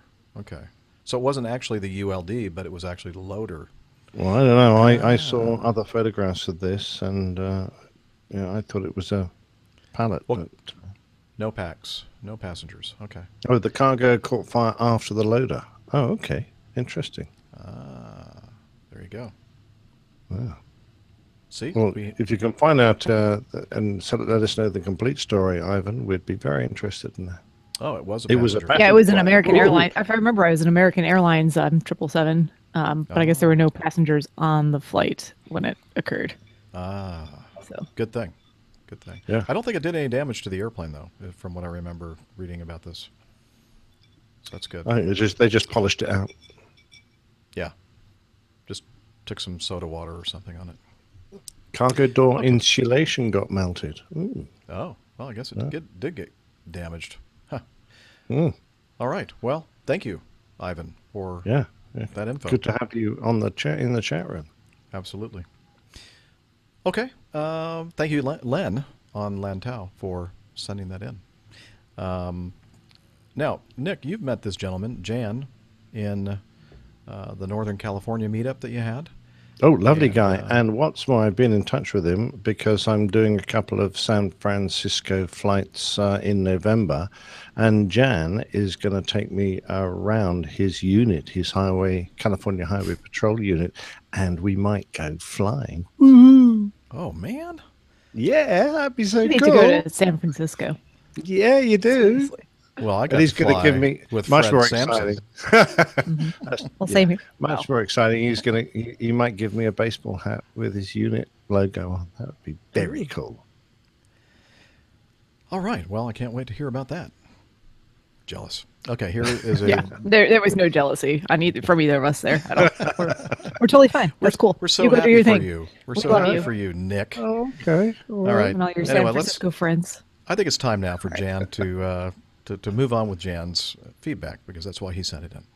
He says, "Hi, Jeff and crew. Here is a verbal account of my experience with the Atlas Peak fire in Napa this past week. Let me know if you received it." Jan, I received it. And feel free to mention I fly for the California Highway Patrol. The aircraft we fly is a Gips Aero Airvan GA8, but I like the catchphrase Gipper you guys have used. Yes, we're calling it now the Gipper. Yes, because we can't think of its proper name. Yes. Anyway, so he sent us some audio feedback. You guys want to hear it? Yeah. Absolutely. Let's do it. Hello, Captain Jeff, Captain Nick, soon to be Captain Dana, and Dr. Steph, and all APG listeners. Hope all of you are doing really well. Jan the Man here from Napa, California. I've had an interesting week. I'm sure as all of you have been watching the news, we've had a bit of a firestorm out here in multiple locations, starting Napa County, Sonoma County, and Solano County. Today is 7 days, almost 8 days since the fire began. So I wanted to kind of give you our aviation account of how we were involved in this fire, and kind of give you maybe a different point of view that maybe you haven't heard yet. So on the night of the fire began October 8th, right around 2200 hours. My partner and I were over a call over the city of Vallejo, which, as the crow flies, is about a 5-minute flight to where the origin of what is known as the Atlas Fire, which took place in the hills above Napa, began. We were just coming out of a left-hand orbit, because I only make left-hand orbits, and I looked up to the north and I saw a faint light kind of in the black hillside, which, we're trained observers, that's what we do, and it looked a little out of the ordinary, so I decided that we ought to go up and take a look at it. So I told my flight officer, Todd, in the back, that we were going to head up north, and he trained the camera up there. The camera is equipped with an infrared device, so we were able to see that there was indeed some sort of hotspot there. Once we arrived overhead, that very small, faint, flickering light had turned into approximately somewhere in the neighborhood of about 40 to 100 acres, with winds ranging from 50 to 70 miles an hour coming across the ridgeline. That ridgeline is probably about 1,500 to 2,000 feet MSL, and we were at about 8,500 feet by the time we'd gotten to the call. Just because the winds were so turbulent coming over the hills, I decided that having a little bit of altitude between me and the ground was a good idea. So as we began to orbit this monster of a fire that was growing at a pace that I just could not believe, we got on the radio and started notifying the appropriate authorities, in this case Napa County Fire, which dispatches for CAL FIRE for this portion of Napa County, and started getting people up here, not to fight the fire, but to start evacuating people, because the fire began at 10 o'clock at night when people are bedding down and getting ready to go to sleep, and this was definitely going to catch many people off guard.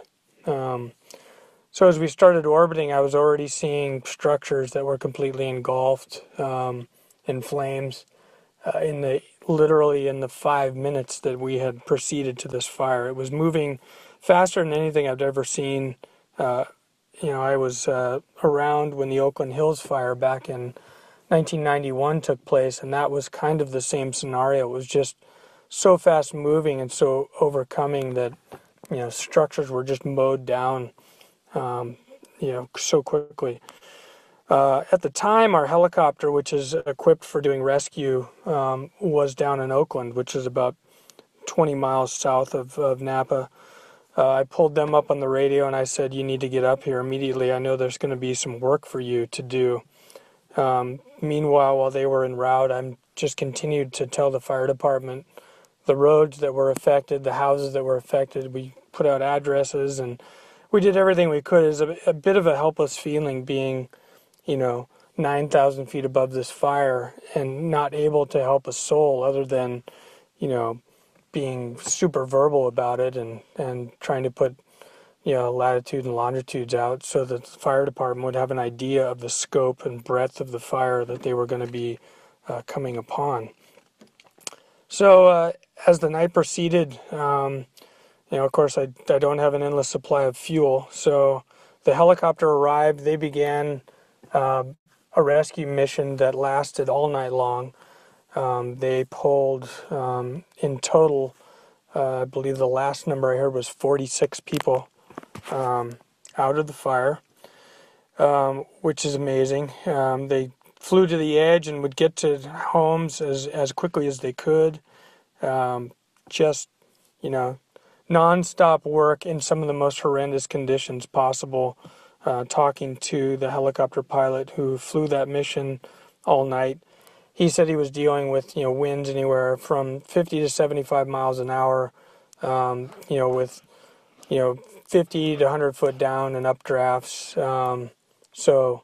Maxing out the collective on the helicopter to keep it aloft while maxing down collective to keep themselves from climbing. So it was amazing feat on their end, and I had to return for fuel on the way back. I experienced probably the most severe turbulence I've ever felt in a light aircraft.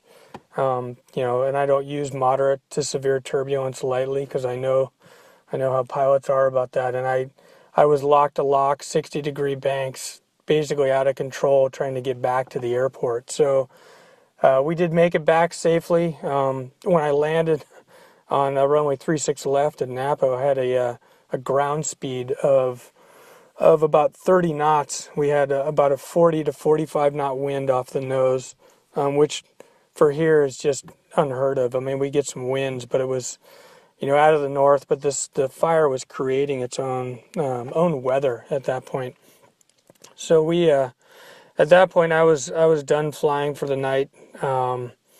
We did take one more flight after that because we wanted to take someone else to actually on view this fire back up, and had to depart IFR in the smoke. We had the smoke was so thick they were calling 3 miles, but I opted to do an IFR departure, and it was a good thing because we didn't break out of the smoke until we were at 4,700 feet and 10 miles south of the airport. So yeah, the smoke created by this firestorm was just incredible. So yeah, we went up again and fought through some not quite as bad turbulence. I got smart this time and did not descend as much until I was way south of the fire. So it wasn't quite as bad. Later in the evening, we ended up getting in a patrol car and driving down to the fire itself. For those of you who don't know, I work for a local state law enforcement agency, and so I started going door to door, getting people to evacuate, and in the evacuation zone, we ended up putting out a couple spot fires, and then we came back to the airport to stand by to possibly fly again. The helicopter continued to work through the night. Those guys ended up flying, I think, 7 hours, most of which was spent in some of the most horrendous flying conditions that they've ever been in. So kudos to the fire crews, the police crews that were on this fire from the get-go. It's been a 1-week process. The fire is now 65% contained, at least the Atlas fire in Napa. The fires up in Sonoma, that was a whole another scenario, the one that ended up affecting the city of Santa Rosa.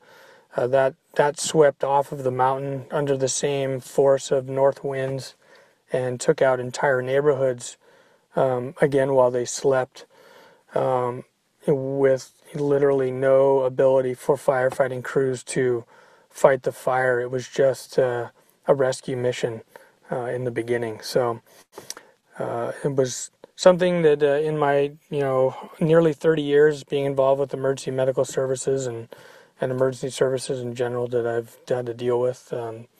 Really amazing event, and I wanted to just share kind of our side of things. So that's it. If you guys had any questions for me, I'm certainly open to answering those, and these guys know how to get me on Twitter at JanTheMan113.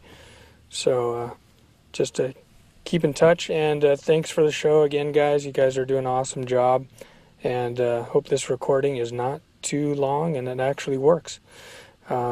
Cheers, and we'll talk to you guys soon. Thanks very much. Not too long at all. Fascinating story, Jan the man. You are the man. Wow. For sure. Absolutely. It did not sound pleasant. No, not at all. But it's nice to hear a first-hand account, especially from somebody we know. That's awesome. Yeah. Yeah. I mean, it's crazy to hear about all this stuff, but it's all, I mean, for us at least, being on the other side of the country, it's just all in the news, and you see pictures, which are, but you really don't get that first person account of it, just hearing things on the news. So thank you so much for sending that in and sharing that side of things, especially from an aviation perspective too. It's great. If you want to hear more, by the way, he said he sent me another message. Also wanted to direct listeners to the Aviation News Talk podcast. Max Trescott interviewed him for his show, he said this morning, and I think it was like yesterday when he sent this. And I got a little, in fact, Max on his Aviation News Talk podcast started out this episode with this. All told, it was roughly 50 people that our helicopter crews ended up pulling out that evening. And the account of the conditions down there, as far as an aviator goes, were some of the worst that I've ever heard of. I was getting bumped around up there as it was, but not nearly like these guys were, flying into basically hurricane force winds that were being created not only by the north wind, but by the fire itself. Hello, and thank you for joining me for episode 37 of the Aviation News Talk podcast for a Newsmakers edition, where we talk to people who are making the news. And there's So there you go. There's just the very first few seconds of Max's awesome podcast, Aviation News Talk. That's mostly focused on general aviation. I highly recommend you subscribe to it. And Excellent. Way to go, Jan. Very nice. He's making his rounds around the aviation podcast world, which is cool. All right. Let's see. So that was all I had in that folder, other than the Plain Tales, which we'll be playing here soon. Let's head over to the feedback folder, shall we? And let's see. Not gonna. You know what? I'm not even gonna talk about the Boeing thing. Nah. Bombardier thing. Right now, it's a little bit politically charged. It's contentious. Yeah, and contentious. there's a lot of feelings and emotions on. Yeah. Probably more one side than the other, from what I've heard at the moment. So, yeah. Yeah. Aside. I think that's the best thing to do. So let's move over to Vico. He says, "Hey, APG crew, as it's prudent for Nordic people, I've been waiting for someone to bring it up, but it hasn't been done." So he sent me this link to maritime-executive.com, and he put a link to this. Well, I just said that. So we'll talk about this article here in a second. He said, basically, my question is how it would affect aircraft in flight when you would suddenly find yourself in a whole different location by GPS compared to the INS, the inertial navigation system, and other sorcery you guys might be using. I'm a fairly new listener, been caught with the APG bug for more than 15 episodes now, and I've fought the urge to become a patron for quite a few weeks now, so I must be going down hard with it. Awesome show. So Vico from Estonia. And he's in the chat room. Oh, awesome. Hey, Vico. Hello, Vico. Yay, all right. So here's the article, Mass GPS Spoofing Attack in Black Sea, ? And an apparent mass and blatant GPS spoofing attack involving over 20 vessels in the Black Sea last month has navigation experts and maritime executives scratching their heads. The event first came to public notice via a relatively innocuous safety alert from the U.S. Maritime Administration. And here's the alert. A maritime incident has been reported in the Black Sea in the vicinity of position 4415.7 north, 3732.9 east on June 22nd, 2017 at 0710 GMT. This incident has not been confirmed. The nature of the incident is reported as GPS interference. Exercise caution when transiting this area. And it says, but the backstory is way more interesting and disturbing. On June 22nd, a vessel reported to the U.S. Coast Guard Navigation Center said, GPS equipment unable to obtain GPS signal intermittently since nearing coast of, Novorossiysk, Russia. I don't know. Sounds great. Thank you. Now displays HDOP 0.8 accuracy within 100 meters, but given location is actually 25 nautical miles off. Wow. Whoa. Yeah. After Just confirming, a little off. Yeah. After confirming that there were no anomalies with GPS signals, space weather, or tests ongoing, the Coast Guard advised the master that GPS accuracy in his area should be 3 meters and advised him to check his software updates. The master replied, "Thank you for your below answer. Nevertheless, I confirm my GPS equipment is fine. We run self-tests a few times and it's all working good. Anyway, I can confirm all ships in this area, more than 20, have the same problem." So anyway, it goes on talking about this this incident. And yeah, you know, GPS can be spoofed. And that I think should be more of a concern for more people, because we are quickly transitioning in the aviation world to GPS only navigation. And you know, we need to really be careful with getting too dependent upon the system if it's easily spoofed. I don't know what you guys think. I mean, I guess until they figure out a more foolproof way to ensure that it's accurate, block whatever those potential spoofs are, or bugs, or hacks, or whatever you want to call it. I guess there has to be a way to confirm and back up your actual position. So, might not be a bad idea to be cross-checking regularly. Well, our equipment does, and what it does is compare with the accuracy you're supposed to have with the accuracy you're receiving, and gives you a confidence. And it says GPS accuracy is high, and then it'll give you the actual figures, which is exactly what this guy would have had, because he was saying that his GPS accuracy was indicating a very high level of accuracy, but he was actually, his physical position was 25 miles from where he believed he was.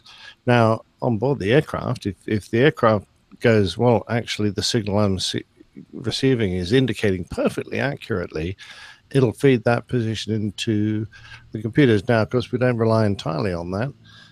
And pretty soon you're going to start getting inertial errors going, I've got high inertial drift rates here that don't match. And you'll get map shift, because you'll see your map physically move if the aircraft suddenly thinks it's somewhere else. If you're paying attention to what's going on outside the world, you certainly will.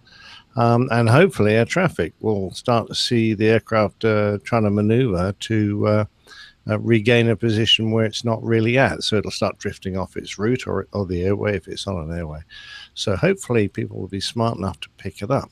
But you're right. If you're using GPS guided approach aids, then that starts becoming a real problem, because you start maneuvering when you're actually on the approach and you're in a high density situation. It could be very dangerous.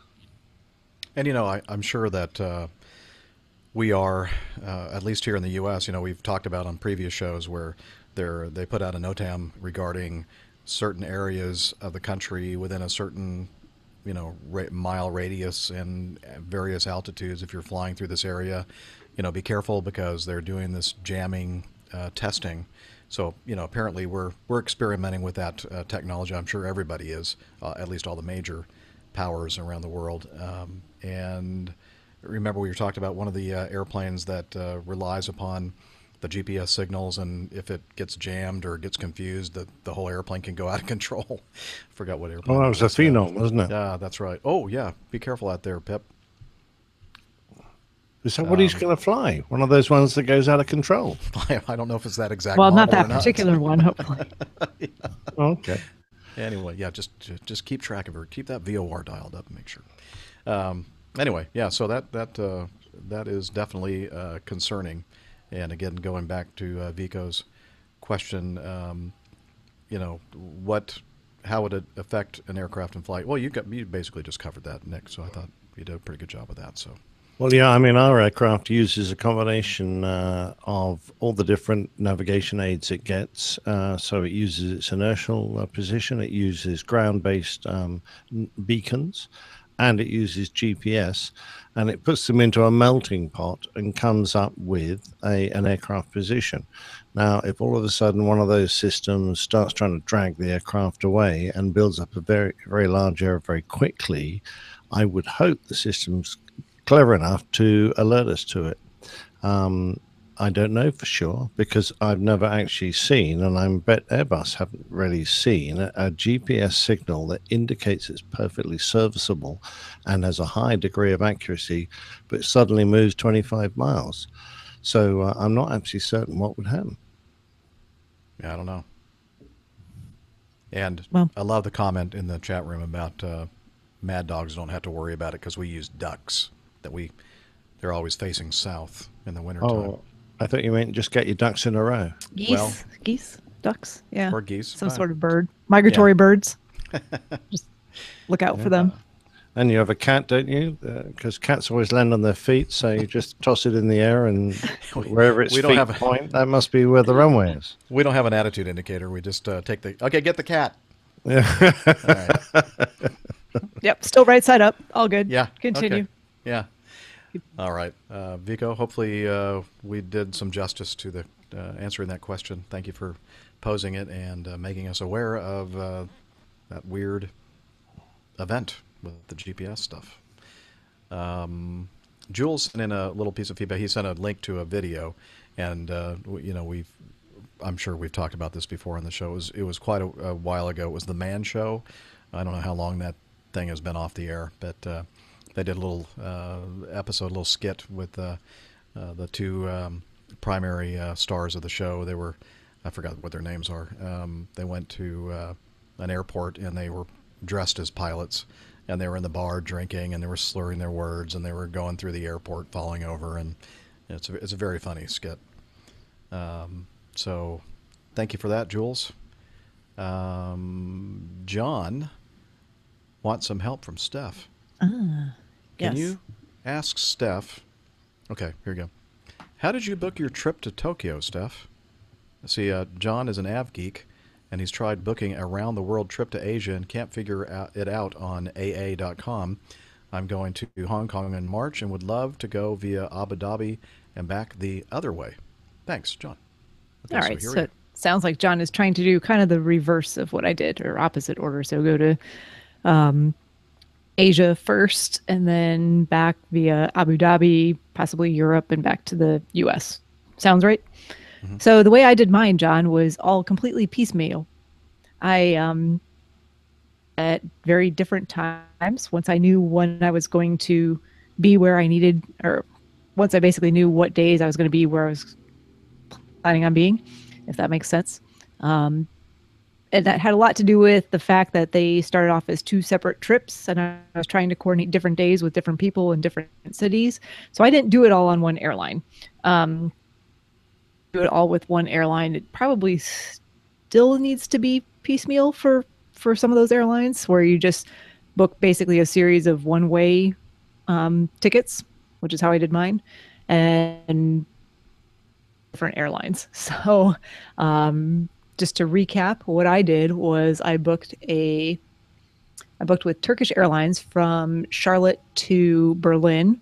So it was actually a code share, and I flew on an Air Canada flight to Toronto, and then Turkish Airlines to Istanbul, and then back to Berlin. And then I actually went to London for the evening so that I could take a Etihad flight to Abu Dhabi. So I flew with British Airways to London, Etihad to Abu Dhabi, and stayed with them on to Tokyo, Narita. That was all one ticket that I booked, just with two flight segments. And then my last flight was with, or at least my last booked flight was with American from Tokyo Haneda to LAX, then to Charlotte. So I booked all of them at completely different times. Some of those flights were booked months apart, just knowing when I was knowing the dates on which I was going to be traveling finally. So hopefully that's helpful for you. I know there are people who have done around the world flights just with one airline. I'm not actually entirely certain how you do that. So you may just want to call the airline. That's probably the easiest way to find out if they offer something along those lines, because you may be able to do it on one booking ticket. I don't know if that gets you any kind of discount if you do that or not. But if you'd like to stay with one airline and you're trying to do it all as part of the same reference booking ticket, I would probably call them to find it out, because I think the website is going to be a little bit limited in terms of helping you figure that out. So there you go. Very cool. Very helpful, hopefully. Hopefully. It may not be helpful at all. I don't know. Yeah. But yeah, that's how I did it. What a great thing to have said you've done. This is brilliant. Mm-hmm. Yeah, and you know what? It was actually very easy to do it that way, because it made, like I said, I don't know if that gets you any kind of discount to stay with the same airline for the whole entire flight. But the way I did it, I was able to pick and choose and basically shop and compare prices. So I think I actually got a pretty decent deal out of all of that flying. So excellent. Hey, speaking of helping us out with information, Ivan said, I couldn't remember the stars of that Man Show, Adam Carolla and Jimmy Kimmel. Yeah, I think you're right. Those are the two comedians that were doing that show. Let's see. And Pip says he's been listening in the car. Just for the record, a loss of GPS in the Embraer 505 Phenom does cause some issues with yaw damper loss, but doesn't send the aircraft, quote, out of control. Well, if you're a good pilot like Pip, of course not. But I do remember that when we talked about this, that there were some instances where they just about did lose control of the airplane. Apparently, maybe they reacted the wrong way or something. I don't know. Anyway, thanks, I'd Pip. still be worried myself. Yeah, me too. Very worried. Yeah, especially if Pilot Pip was flying it. Yeah, well, no, we don't worry at all. With Pip at the controls. Let's see. John writes, this is an interesting one, I think. He said he's escaped from rehab and listening to episode 290. Hey, welcome back, John. Talking about thrust reversers. Wait. If you're listening to the show, then obviously he's off the wagon, or is it back on the wagon? I can't. I always Off get the those- horse, off the wagon. Yeah, I don't know. Yeah, I think he's off the wagon. He's fallen off the wagon. Fallen off the He's wagon. fallen off the Yeah. wagon. Darn it. Oh well, we're here to help you, man. Anyway, episode 290 talking about thrust reversers. I remember reading something about a B-17 pilot who backed his plane off the runway. No reversible pitch back then. Captain Nick? Oh, maybe he thinks that you flew the B-17, Captain Nick. Oh, no, it's Something a Boeing, isn't it? Give me a break. Yeah, no, he'd never fly a Boeing. Something about dancing with full throttle and brakes. And I'm thinking, what? So I actually did a little bit of research on this and found this from about 7 years ago on airliners.net, their forum. And so this guy was talking about this particular thing.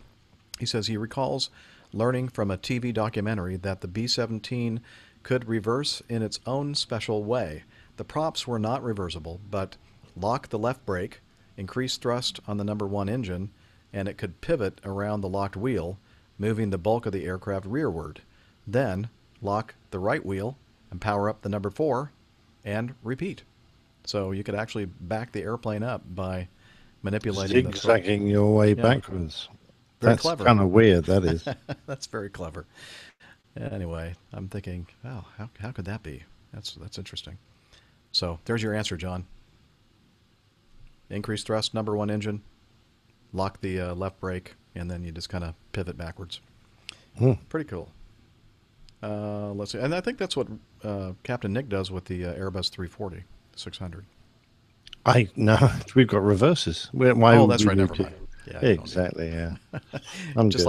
just like those guys. What was that airline? TUI? TUI? That's right. Missed the turn off. Oops. A quick 3-point turn on the runway. No one will notice. Nobody's going to notice. Forward, backwards. Yeah. Oops. That's how I park my car all the time. Whoops, a little bit, a little back up, a little bit forward. No. Absolutely. Let's see. This is from Sim Captain Stone, a.k.a. Peter Kowali, Juhazi? I don't know. Have no idea how to pronounce that name. Juha with a little funny hat on it. SZ. Anybody else want to try? I can't find which one you're talking about. Peter Caroli, Juhaz? Juhaz. I don't know. Yeah, it's a very, very descriptive note, Nick. It says, new message from Airline Pilot Guy Aviation Podcast. Oh, yeah, I've just found it now. I didn't have That's fine. Have a chance to clean all that up. Anyway, he says, first of all, thanks for the great show. It could be longer, really. That's what she said. I am a sim captain for around 2 years now. I started with the Cessna 172, then learned more complex airplanes like the King Air C-90B and other fun little planes like the DHC-2 Beaver, mostly general aviation. I like to fly low and slow. It's great for relaxing. Nowadays, I'm learning the 737-800. Go Boeing! Sorry, Nick. I like classic planes. Steam gauges are a plus. Through my learning process, a question arose. Why is it that general aviation people use complete, sometimes really long checklists, but in an airliner, you use flows and short checklists with must-have items? The only answer I can think of is that you do this all day, and you don't need detailed checklists, do you? What if you miss something in the flow because someone disturbs you or something?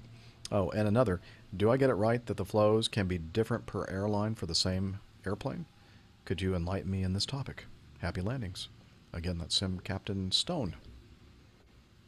So, would you like to attempt this, Captain Nick? Oh, for sure. Yeah. If you get disturbed in a checklist and you lose your place, or you've got to be distracted to do another duty, we restart the checklist, because the chances are that if you try and go back into it and pick up where you left off, you might go one item on and might miss an essential item. I mean, you are quite right. Our checklists do tend to be the last chance checks, the essential checks, the absolutely vital checks. But generally speaking, they're most of the duties we do, setting the aircraft up, they're easy to pick up when you've missed something, because if you haven't signed the logbook, the engineer will be shouting at you. If you haven't put the data into the performance, there's nothing on the instruments. Most of them, there'll be several queues, and the aircraft, certainly Captain Jeff won't have this facility, but our aircraft bleats at you if you forget something vital. Yep, that's the easy trick. The checklists are designed to be short so that we can complete our duties promptly and get the damn thing going on the road. And also long and involved checklists, people do get bored reading them, and although it's not professional, people would then start skipping things or abbreviating things that don't need abbreviating. So, and particularly when you've got electronic checklists, like a lot of ours are, as you complete actions, they get ticked off the electronic checklist. So we do have a paper checklist, but the second half of that is, for example, the before takeoff checklist is all green. So it just shows that you've put everything in the right place, because the aircraft can tell what switches and levers you've moved. And if they're required for a checklist, as you move them, they'll tick themselves off, and you won't have to worry. And if something's in the wrong position, it comes up blue, and you instantly spot what it is and can fix it. So, yeah, we do fly regularly, but even on the long haul, when we're only doing 3, perhaps 4 trips a month, and you're not doing those checklists quite as regularly as someone like Jeff is, we still, rely on our memory on a lot of cases. But having said that, the airliners are well set up. For example, when I do my cockpit flow, Airbus have a system that is basically a lights out system. So if you set the cockpit up, when you glance up at the top panel, the only lights will be showing all those are on those systems that are temporarily active, and they're a different color to the normal ones. So, for example, the APU might be on. So you'll see the APU, that'll be in blue because it's temporary. Everything that's required to be turned on for the flight, for example, all the fuel pumps, which are normally in white when they're off, it'll be dark. So the idea is you look around the cockpit and make sure that all the switches are dark, and then you turned everything on. And just so that you know, we actually do have expanded checklists that are in our flight manuals. That's how we learn how to do the checklist items in detail.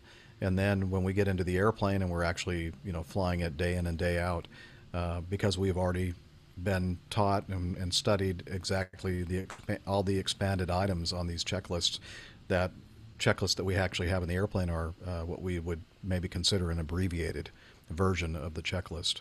And so if you ever want to go and figure out exactly what it means when your response is set, then you go into the volume, what we call the volume 1, and look at the expanded procedure and see, okay, when you're saying set, these are all the things you're supposed to be doing and checking for.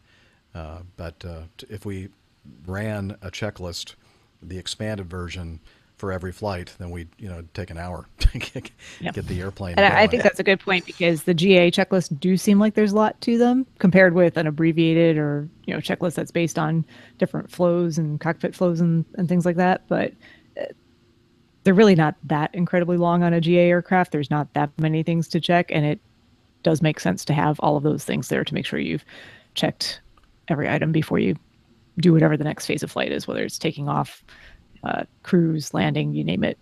So yeah, they're really not that long, and it doesn't take that long to go through them, especially once you're familiar with it. It's like, I want to say it's the equivalent of doing what Jeff and Nick do day in and day out, but if you're flying regularly, you are familiar with it, and it does not take very long to do those checklists.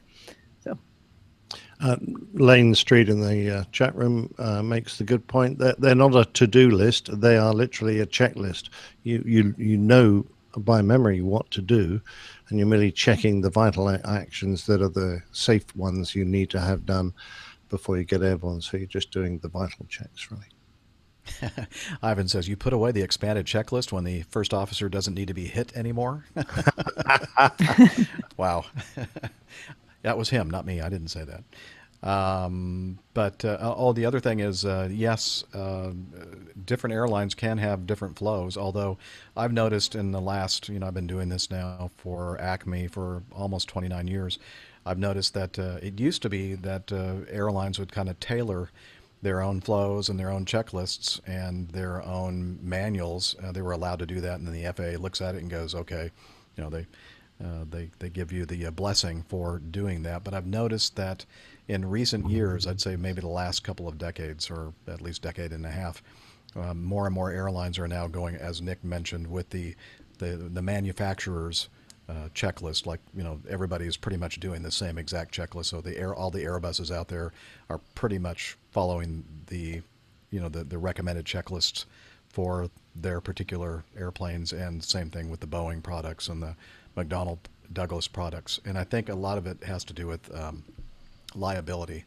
So if something happens, there's a crash or incident, the airline can say, well, that was Boeing's checklist, not ours. We didn't do that. It was, so that's that we've heard regarding tailored checklist items for various airlines. But I guess it's still possible to have different flow patterns if you fly for a different airline, but they're accomplishing the same thing.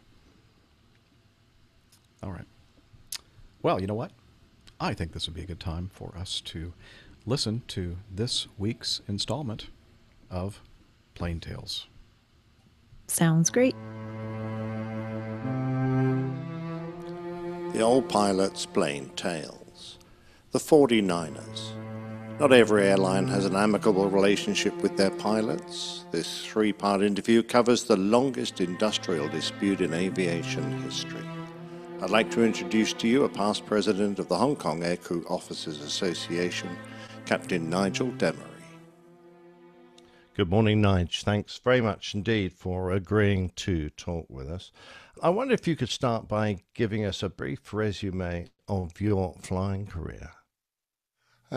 Basically, I did 16 years in the military. That's the Royal Air Force, and 20 years at Cathay, about 3 years at Korean at the end. So I quit exactly 40 years after I joined the Air Force. In the military, I was basically doing single-seat ground attack on Jaguars, bit of training on Hawks, and finished up as a A2 QFI and QY. That's a qualified flying instructor and a qualified weapons instructor. Then went into Cathay in Hong Kong. After leaving the Royal Air Force, what attracted you to Cathay Pacific? I'd made a relatively early decision with my wife that we were going to transition to the airlines. Never been further east in the world than Cyprus with the military, so we were actually quite attracted to going out to Asia and having a good time there. And so Cathay was a good airline. It was quite a well-worn path of guys leaving the military and going out to Cathay, so it wasn't an unknown quantity, although Hong Kong was brand new, and it was basically attractive to a youngish guy. Yeah, I don't blame you. So was it tough getting in, and what kind of pilots were generally being recruited by Cathay? In those days, it was 40% Brits, 40% Aussies, and 20% other colonials. Cathay didn't recruit from America or Canada in those days. A few guys from South Africa.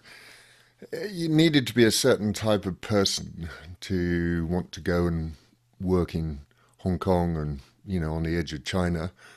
They certainly had more than enough applicants for the few jobs. When I got there, I was about number 674, so it was a relatively small airline, and they had more than enough applicants to get in. So you had to be experienced, self-sufficient to even get through the door with them, let alone get to the interview with them. What was life like in Hong Kong on your original contract? It's brilliant. If you're a pilot, basically you want to fly for free, you do it. And as many, Ryanair and what have you, are capitalizing on that desire. So to actually go to a job where all you had to do was straight in approach rather than shooting things down, and you just do a straight in approach and land as softly as you could, and get paid telegraph numbers for doing it rather than RAF pay. It was brilliant. And Asia was fantastic.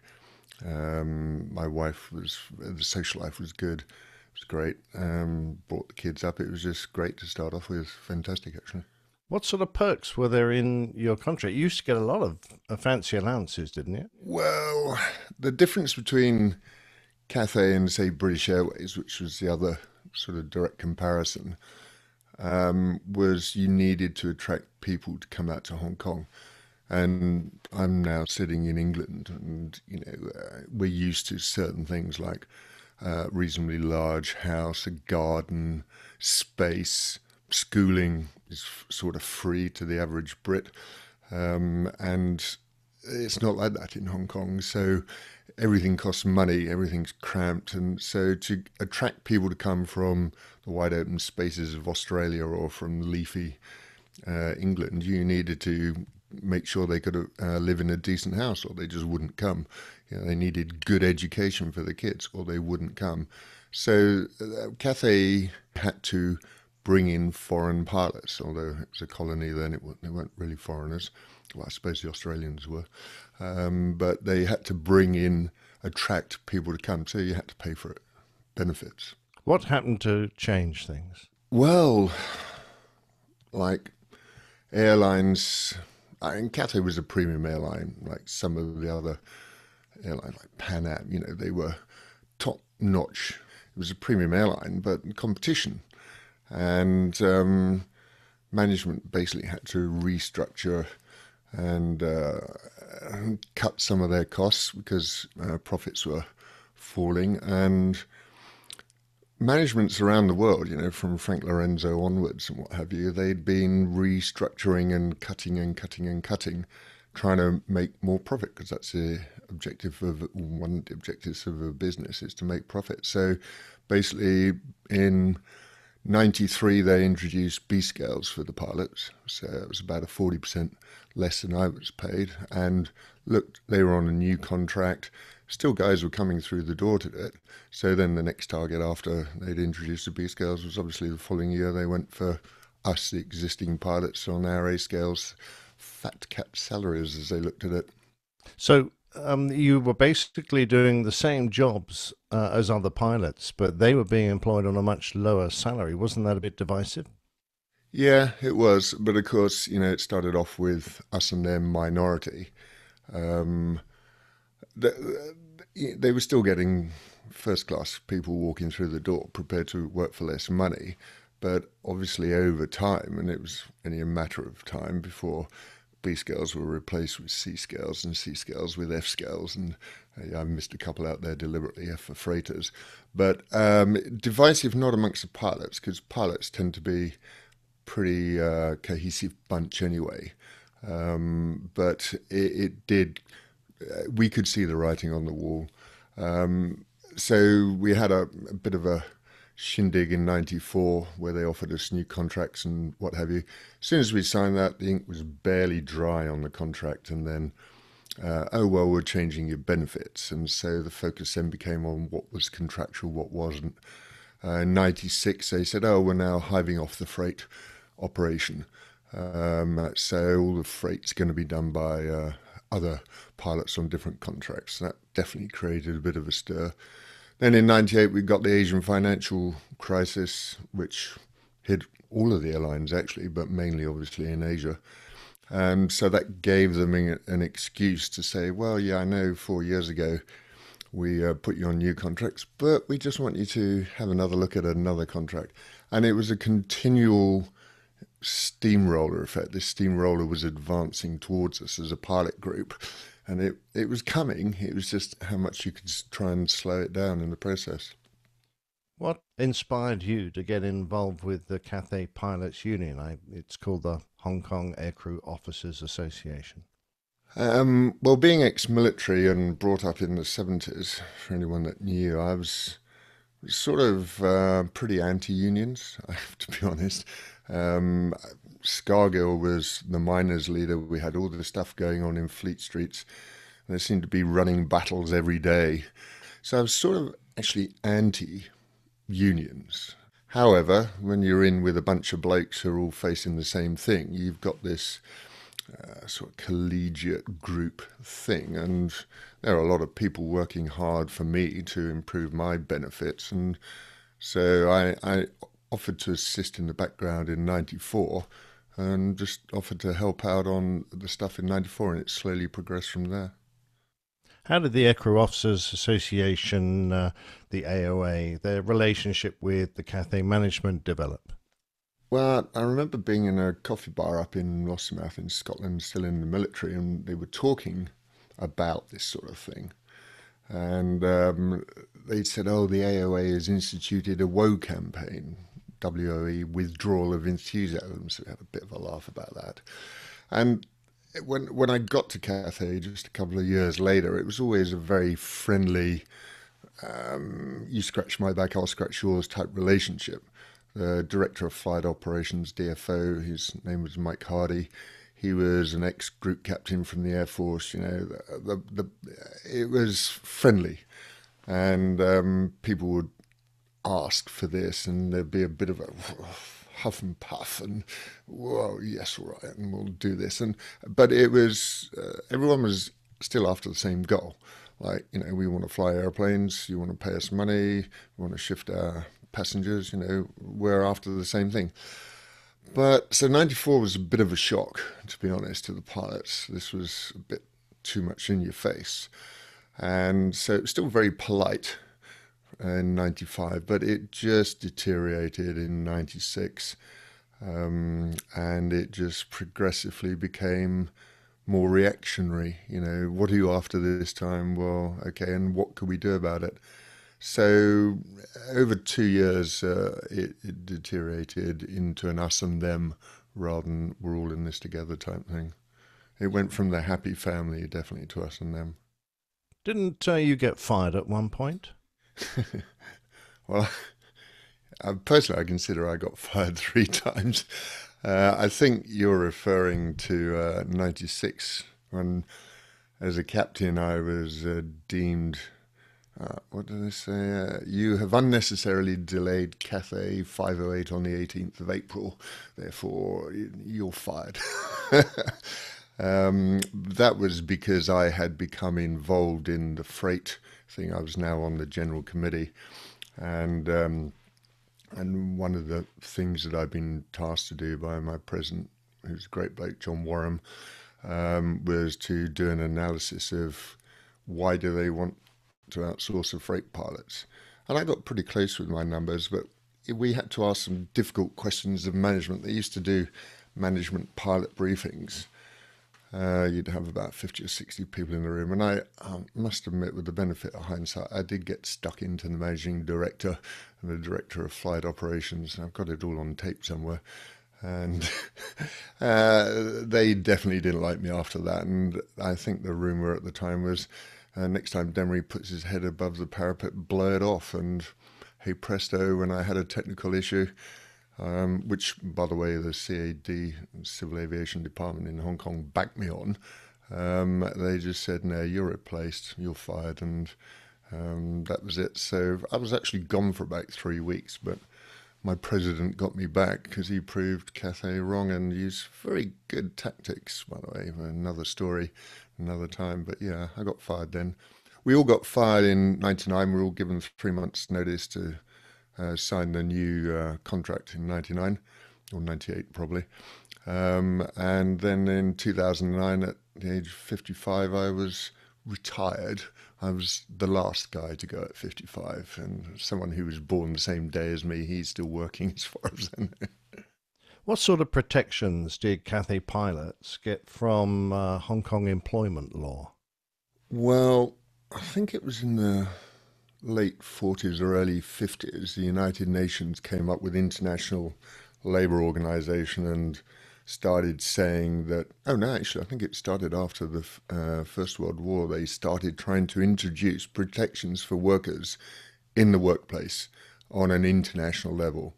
And at some stage, the International Labour Organization was born, and it came out with basic freedoms of association, freedoms to join a union, no discrimination, to bargain collectively. So in 96, it was still a British colony in Hong Kong, we had the basics there.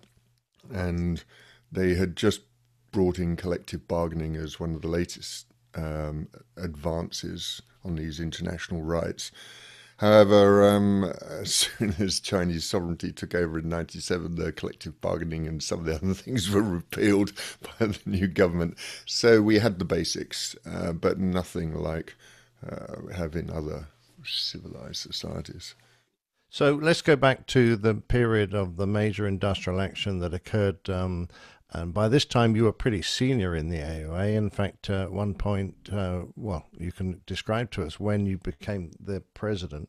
So what was the kind of environment that led to the industrial action that you brought about? And what was the final straw that caused that? The question is, what is industrial action? It sounds like going to war and strikes and what have you, and pilots don't really like to go on strike. And in fact, in 96, the then Director of Flight Operations, Jerry Clemo, he put out this newsletter, 2 words across the top, industrial action. And it's basically because we'd said, well, we're not going to work on our days off, don't ring us up on our days off.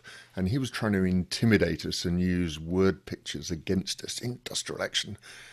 Funnily enough, 15 years later, the Court of Final Appeal in Hong Kong actually said, yes, refusing to go to work on your day off is industrial action, and therefore if you choose not to go to work, you are protected by employment law. So it sort of came around full circle. So we'd entered into this phase in the late 90s where we were on what we call contract compliance, which is just working in accordance with your contract, nothing else, not volunteering to do stuff that you didn't have to do. And when there was something in the contract that said, you know, you've got to leave, if you're on standby, you have to leave the house in 45 minutes. We left the house in 45 minutes. The rules then didn't say how quickly you had to get to work. So and Hong Kong's not a very big place, but some guys, you know, they'd walk to work. So, you know, when you're trying to use what few tools you have to stop this steamroller advancing, and basically after the Asian financial crisis, they told us, well, yeah, we're fighting for survival now. You know, we've just made a loss of money, and so we got to give you a new contract, new pay cuts and what have you. So we went into this thing and we did that. And then as they made a $70 million loss in 98, got the new contracts in, and then, hey presto, in 99, $280 million profit. You know, they didn't save $280 million off the pilot's pay. It's just, sure, you have a financial crisis, you're going to have a bad year, but they brought in all this stuff. And then in 2000, another year later, they made $650 million profit. So the pilots, I'm now getting a pay cut. It was a staged pay cut over 3 years. So in 2000, I'm expected to take another pay cut, whereas their profits are increasing. So people had got fed up with the lies, or perceived lies.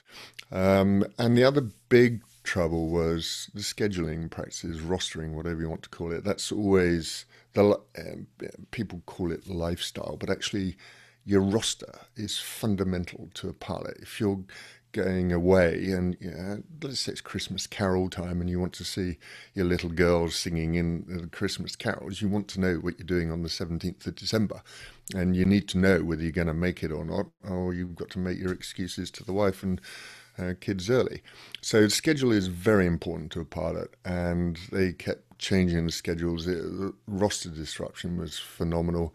You know, one guy went to work with a clean shirt expecting to go to Manila for a day turnaround, and he did a 5-day Los Angeles trip. You know, it's just not possible to run your life. So the pilots got fed up with the poor scheduling. So that and the pay cuts and what have you meant that in the end we'd had enough. We tried to negotiate with the management to rectify all this, but in the end we had a vote. I was now the president.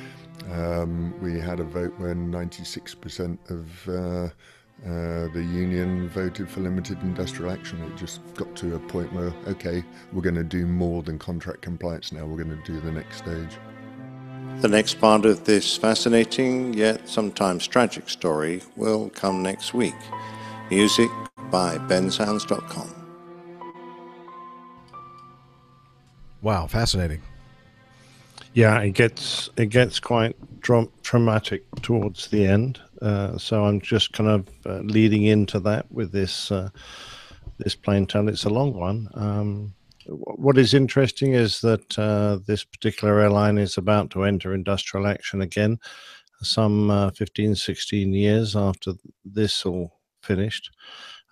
So they're now asking Nige, who retired some time ago, to remind them what it was like and how bad it got and what happened, so that to sort of arm them for what might occur the next time around. And this interview is actually being sent over to Hong Kong to be played to the Cathay pilots, I gather, or made available to them anyway. Oh wow, it's always good to have a sense of history, and that helps in the future negotiations, right? Oh, yeah, for sure. Absolutely. Very cool. Awesome. All right. Well, I look forward to parts. What do you say, 2 and 3? Yep. All right. Excellent. Steph, you were looking through the feedback and you thought there might be something in there that you might like to take. Well, there was one that caught my attention because it is directed to me, so okay, I'll take this one. This one is from Derek. How do you think you pronounce his last name? Wysong? Has he told you in the past? I forget. I would say Wysong, but I'm not sure. Yeah. I think so too. If we're wrong about that, you can let us know. So Derek starts by saying, I'll start by saying thank you. Thank you, Captains Jeff, Dana, and Nick. Thank you, Dr. Steph. Thank you, community members whose feedback has been hilarious and or inspirational. Thank you for the time and effort you all spend on the podcast. I am writing this feedback to express to you all how grateful I am to have found the APG show and community. Last week, October 5th, 2017 to be exact, so 2 weeks ago, I received my temporary airman certificate after completing the private pilot check ride. Congratulations, Derek. The APG show was an important piece of my study plan. So seriously, it was. When my motivation would wane after flightless weeks due to foul weather, equipment maintenance, or CFI availability issues, the APG show would give me that hit of motivation which kept me focused.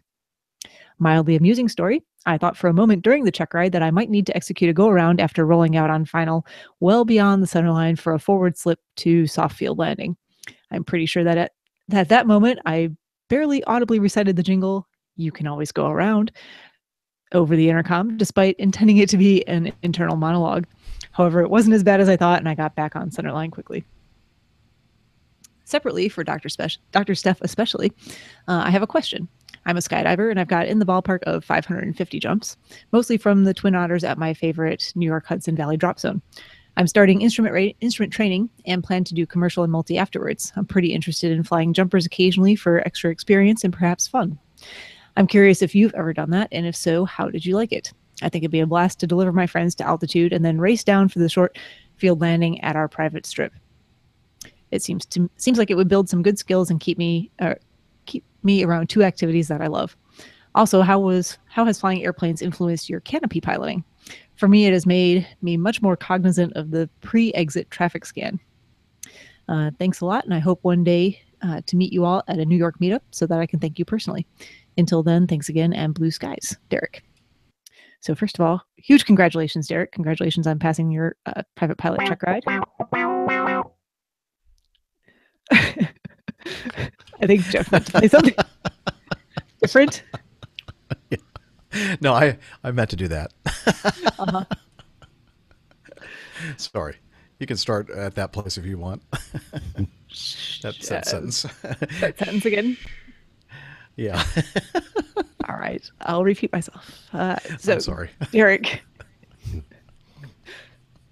Shh. First of all, Derek, I assure you that if you're hearing Jeff laughing in the background, it is not because of anything I just read in your feedback, but we did want to say a huge congratulations on passing your private pilot check ride. Woo. Welcome to the club there.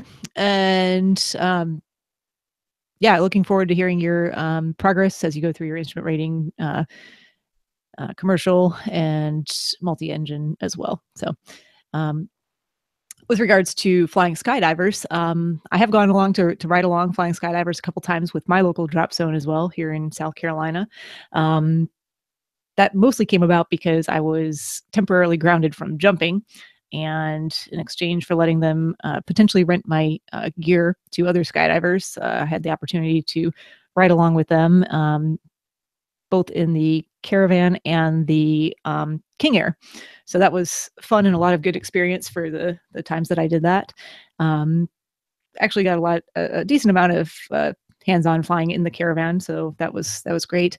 For me, I was really interested in that. It was kind of a combination of using all of those different experiences, not only basic.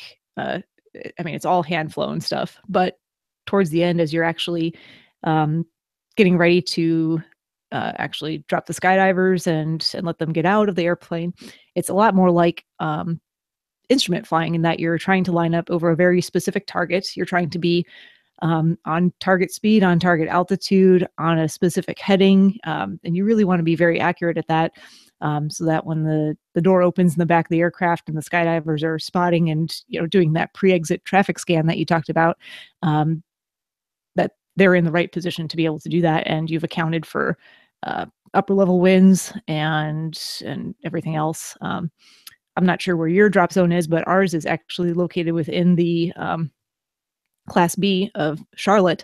So there's actually communication and coordination that goes on with air traffic control in Charlotte, approach control. So that's another factor that we have to take into account there. It was a ton of fun. I'd actually like to do it more often. My day job kind of gets in the way of me. But hopefully in the future, that's something I can get back into because it really is a lot of fun in terms of experience. It was great experience, different type of flying than I think most people do regularly because it's short trips. You're just going up to altitude and then back down, and it really is a race back down to the ground. Many times you're landing. I mean, I'm sure Derek knows this, but you're landing before some of the skydivers actually make it back to the ground, especially the tandem jumpers. So that's pretty interesting. And yeah, it's a great way to build hand flying skills and keep you involved in those two activities. Has it influenced my canopy piloting? So he's talking about when I'm actually skydiving in terms of how you control the canopy after you've deployed your parachute. So canopy flying, especially coming into land, is exactly like landing in an aircraft. In most cases, you're going to plan a downwind, a base, and a final leg into the wind. If anything, I think skydiving has probably influenced my flying more than the other way around, because there's not too many instances of flying where you're up in the air with 15 other potential targets all with you in the same place. So I think you develop a lot more of that head on a swivel ability when you're skydiving, because you really, really, really need to know where your fellow skydivers are, because they're your traffic. You do that to a fair extent, certainly with flying and general aviation flying and anything else. But it's a lot more tight quarters there. So it just makes you a lot more aware of what's going on. So, but hopefully you get a chance to do it. It's a lot of fun. I highly recommend it. It is different and it takes a little bit of getting used to and certainly some training. So enjoy. Awesome. And congratulations, yes, on the check ride. Oh, most certainly. Well done. Well done. Uh-oh. Ivor sent us some feedback. Dearest aviation piloting gentlemen and ladies, would you be so kind and pass on my profound apologies to the young whippersnappers of the Plane Talking UK podcast. My guilt emanates from my inability to join in with the general jollity on the live chat room. This is not because I believe. Was that right, Jollity? Yeah. It is now. Okay. Yeah. Well, as soon as I said that, I thought, am I pronouncing that right? Yeah. Okay. Let me start. The Plain Talking UK podcast. My guilt emanates from my... I do need a beer, Liz. Yes, I do need a beer. That's not Ivor, that's me talking. Okay. This is not because I believe that they are common for... Okay, let me just start over from the very beginning. Dearest aviation piloting gentlemen and ladies, would you be so kind and pass on my profound apologies to the young whippersnappers at the Plain Talking UK podcast? My guilt emanates from my inability to join in with the general jollity on the live chat room.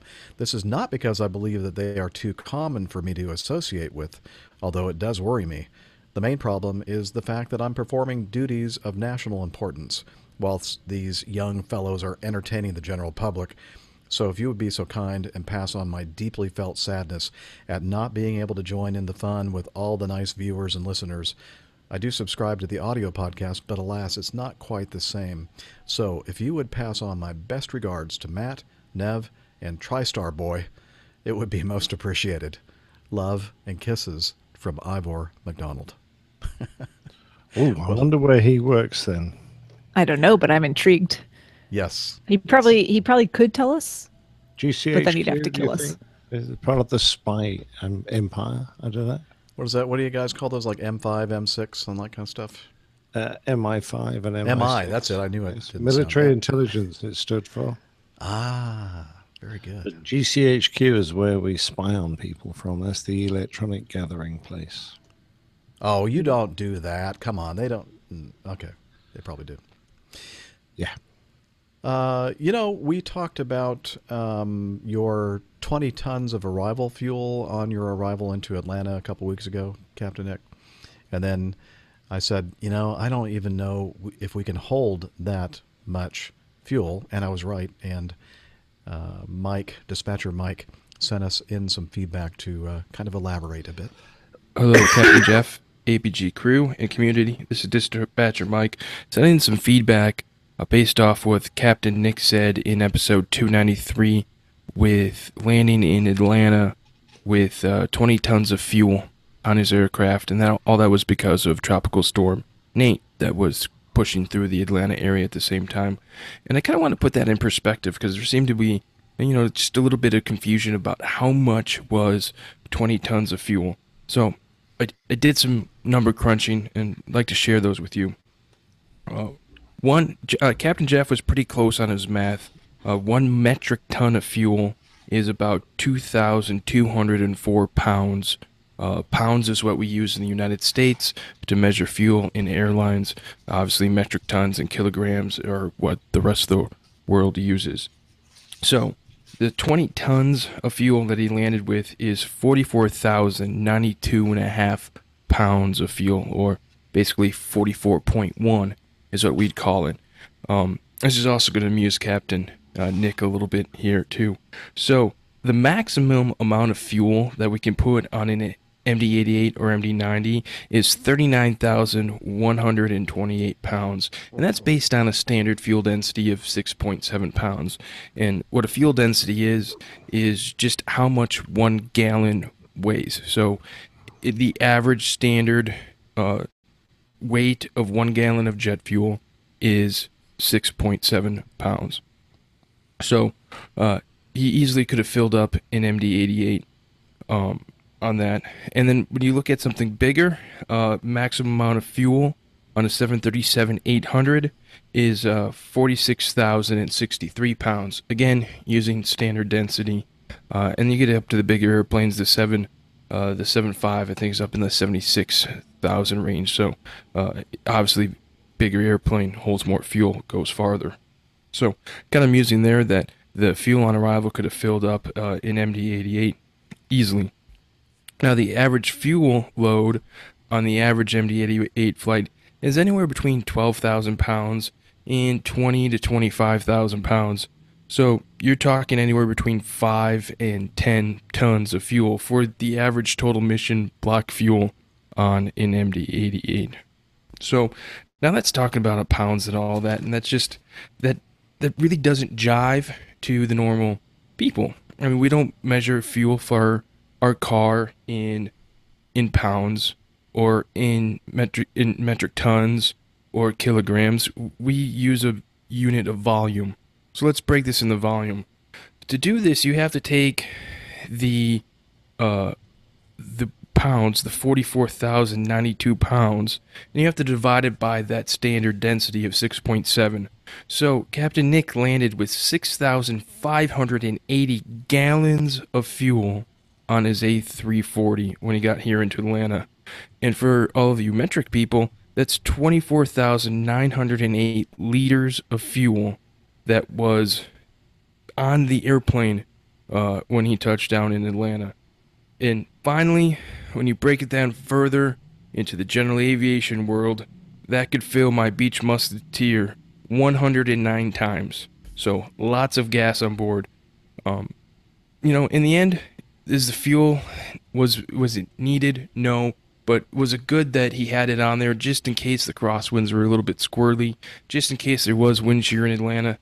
A lot of unknowns when you're traveling 4,000 to 5,000 miles across the world, 10 hours, 8 to 10 hour flight coming across. So just wanted to take that little bit of a nugget of 20 tons of fuel and kind of put it in perspective for everybody. So have a good one, everyone. Thanks, Mike. And what I need to know is how many teaspoons would that be? Yeah, that'd be a good one. A lot, I bet. Is that, what do you say, 6,000 something gallons of fuel? I forget the exact like number. that. Yeah. Yeah. Like that. Wow. And what's like a typical swimming pool is like 20,000 gallons?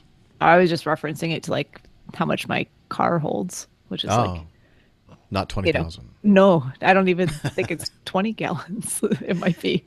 I think it's 21 gallons. I forget. Not a lot. Well, thank you, Dispatcher Mike, for all that detailed information about fuel. Number crunching. Very good job. Yeah, and it looks like I think I looked this up after I received Mike's feedback regarding the total fuel capacity of the Airbus A340-600, and it's something about 205,000 pounds, whatever that works out, about 102 plus metric tons. I think 600 is about 108 tons, somewhere in there. Okay. Yeah, and then I think I looked up the 747-8. I think is up around 230,000 pounds, whatever that would be. So those airplanes, as you said, you need the fuel to get those long distances, and especially when you're flying an airplane with 4 engines, you're burning a lot of fuel. Yeah, we're gobbling it up at an average of about 9 tons an hour when we're in the cruise, let alone on takeoff, which is considerably more. Yeah. Wow. All right. So going back to those biofuels, Yeah, that'd be a lot of chip shops making fat for that, wouldn't it? Don't you feel bad about all those CO2 emissions? Yeah. I do actually, but what I would say is that our engines are so damned efficient nowadays, and get even more efficient, that that goes an awful long way, that fuel, compared with what it would have done 10 or 20 years ago. That's about all I can say. Yeah. And as aircraft get lighter, I mean, that's one of the reasons I'm not at all sad to see the 747 die in the same way that the A340-600 will die.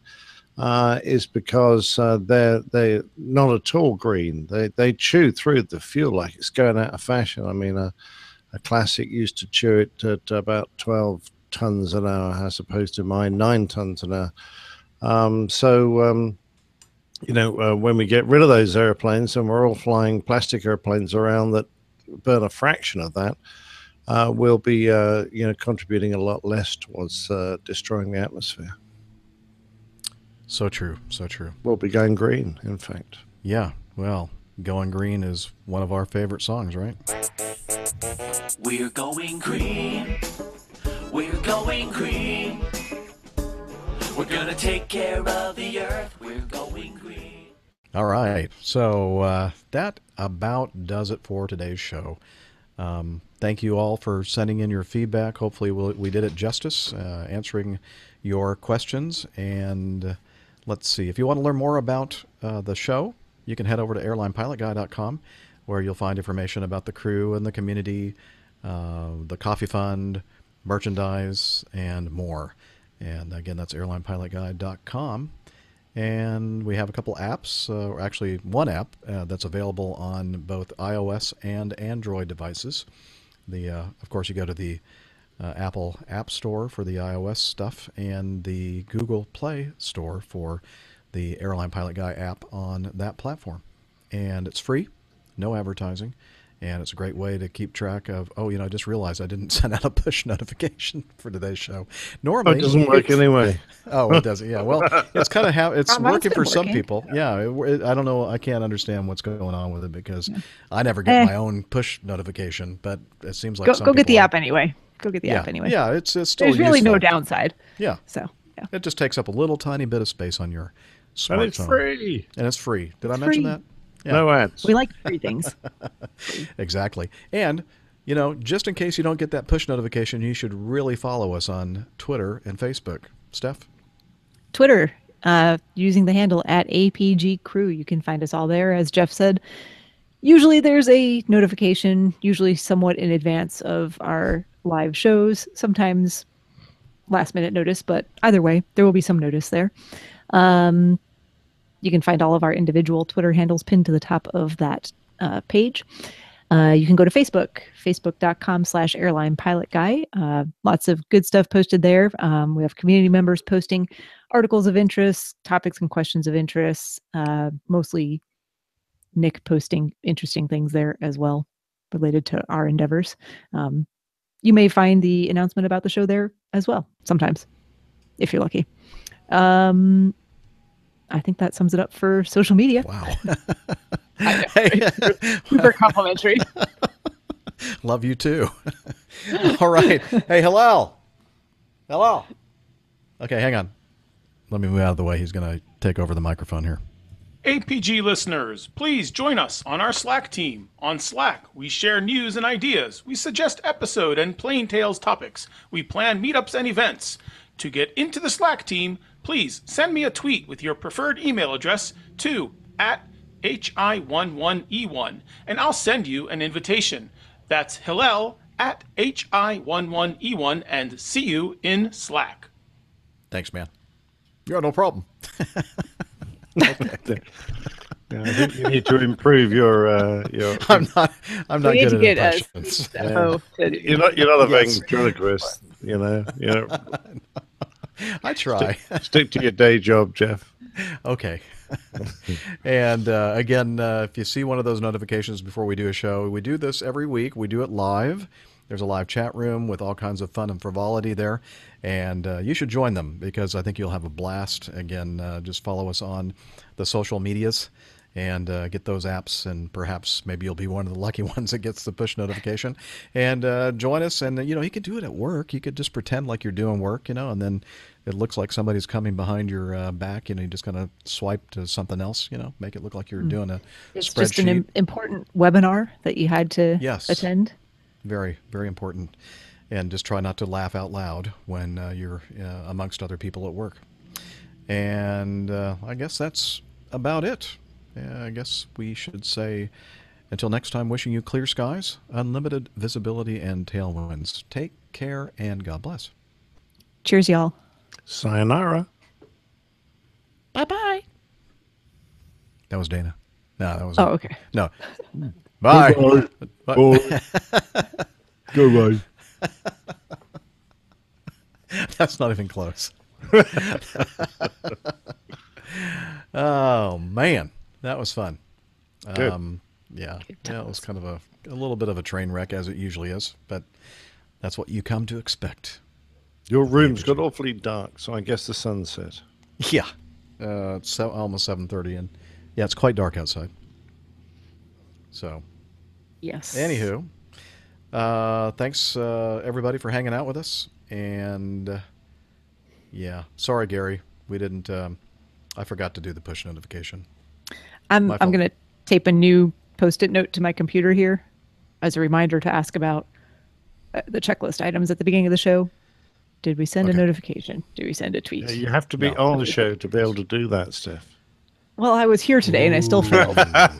Wow. Oh, just a small. Ouch. Ouch. Ouch. Ouch.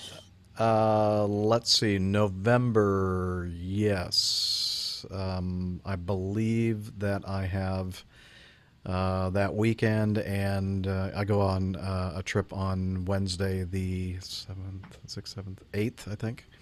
I think that's right. So I'm available Saturday, Sunday, and Monday. I'll probably have to keep Tuesday as a travel day to get back to Atlanta for a potential meetup in New York with the inimitable, the infamous Matthew Smith. Yes. Micah, what day were we looking to do things on? I've forgotten now.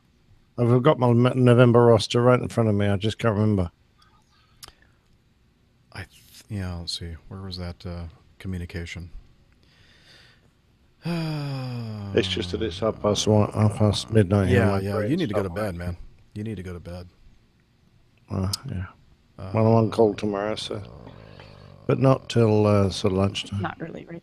Okay, good. Plenty of time to sleep, hopefully. Or what is Yes. the term you guys use? Lie in?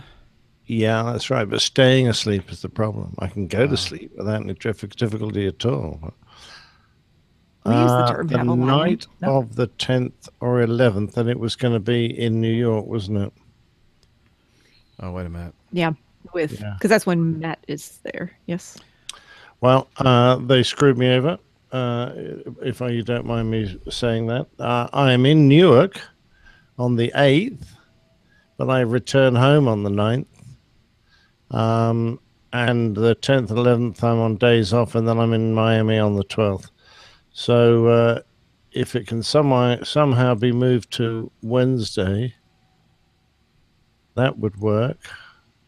But or Tuesday, but I'm afraid I'm not going to be able to be around at the end of that week, Micah. I'm sorry about that. Would have been good. They actually gave me a beautiful, long JFK at the beginning of November. They just didn't get it on the right day. Darn those people. Well, yeah, it probably wasn't my month to be top of the big group. So they only really those that are in top big group get what they want. Everyone else just gets thrown in the pile. Blah. So you have like revolving seniority? Yeah.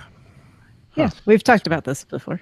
I know, but if it's more than It's a very- if it's more than 2 weeks ago, I would not remember it. It's been like 2 years, but Oh, okay. yeah, I think we've definitely talked about this. I've only been doing the show for a year and a half.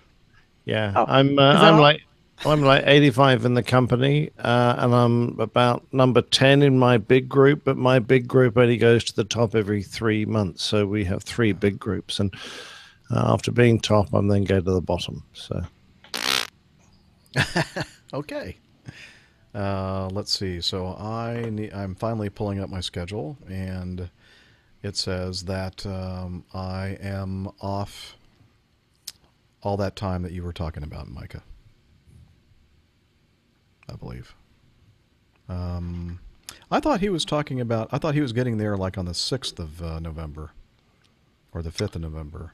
well, if he does, we can sort of get together on the night of the 7th, Tuesday the 7th, because I fly out to Newark then. And I'll be out there on the 8th. I can't drink anything on the 8th because I'll be flying home that night. Because it's just a one night. So I'm there for the night of the 7th, basically. Okay. Well, we'll sort it out. But I thought that I was bidding for the correct days off. So perhaps I didn't. Maybe I screwed it up. But it looks like I have a big group of days off there, although I do need to pick up some flying somewhere in there. So Yeah, you need to go flying. Yeah, you won't be able to pay the mortgage. Well, yeah, I can probably pay the mortgage, but I won't be able to pay the tuition for my kids. Say the college tuition is the. That's the. It's more than a that's the mortgage, big- right? Yeah. Way more. A lot more. Right. Okay. Thank heaven for state schools. Yeah. Well, I wish that Elon. kids had wanted to go to a state school.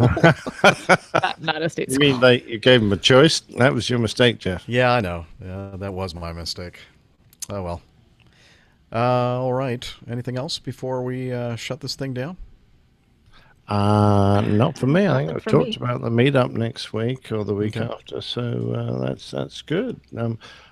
Just looking at next week, when I am should be off the whole week, so you can have it any day you want, and other than Thursday. You 'cause can't I- have Sunday this week. But anyway. Well, I'm taking some nice friends who babysat our dogs while we were on holiday out to dinner on Thursday the 26th. But any day other, I will be free. It's just that, unless you wait until I come back from taking them to the pub, which will be quite Oh, late, that would and be I'll be interesting. and I'll be worse for wear. Yeah, probably not a good idea. Yeah. Looks Wednesdays like work well for me. Wednesday, Yeah. the 25th. Yeah, Wednesday's good for me. I've got a flu jab, a retinal eye scan, and APG now. That's good. It'll be a busy day. A solid day. Yeah. What? Yeah. So you guys have already decided that we're going to do it on that day. Okay. Yeah, that's right. Get your pip in a pile, Jeff, and organise that trip. Okay. I'll do that. I'm going to be in Louisville, Kentucky. So if anybody out there watching, listening right now has made plans to do a meetup on that day, maybe next time. Because you that can looks come like- and Well, be I was going to say I can be audience. available at the same time as I was today, more or less. Okay. next Yeah, that works for Wednesday, me. so, Yeah. We don't leave too early the next morning. Probably a 5:45 pickup time. And and then Thursday would be best for me, but that's not good for Nick. And then Friday, and that's the night that we're going to meet up with Dave Abbey and Dispatcher Mike, myself, and hopefully some others. Ah, that's right. Yes. So, and then of course, if all else fails, maybe Saturday. How does Saturday look? Saturday's actually okay, but I've got the APG the next day, so if it's okay and I don't have to stay up till past midnight, just that I've got to get up reasonably early in the morning to get off down to Goodwood to meet Richard. Oh, who's okay. gonna- I was wondering what you meant by the APG. I don't know what my Saturday Okay. looks APG like. meetup. It looks potentially Gotcha. not good Gotcha, for me gotcha. on Saturday. Okay. Well, then let's shoot for next Wednesday, which is the 25th. It's already in the diary. Oh, okay. Well, then why are we spending Nick any has time? decided. Okay. He's like flu shot, retinal scan, APG. All I right. can't remember all the Well things. done. I gotta get my flu shot too. Dang it! All right. All right. Go get your flu shot right now. And You're supposed to not get your flu shot when you got flu. I find that weird. What is that? I guess it depends on if you're getting the attenuated or virus. Attenuated it's, vaccine. it's in a needle. God, you need to go to sleep. It's in a syringe. I mean, how do I know? Do I have to look for viruses swimming around in it? Do you have the flu right now? No, I've Or are got you a bit planning of a on cough. having the flu next week? I've just had a nasty cold, and I've still got a bit of a cough. You'll be fine. Okay, says doctor. Trust the doctor. Not Yes. really my area of expertise. I just That's like Just that in case- little bit. Just in case any lawyers are listening. Yeah, that's Yeah. right. I do steroid shots, not the flu shot. All right. right. Well, thanks, gang. And let's see. Where is my window for the hangout? Here it is. I'm going to shut this thing down. See you, everybody. Oh, we're going. Bye. Oh, bye.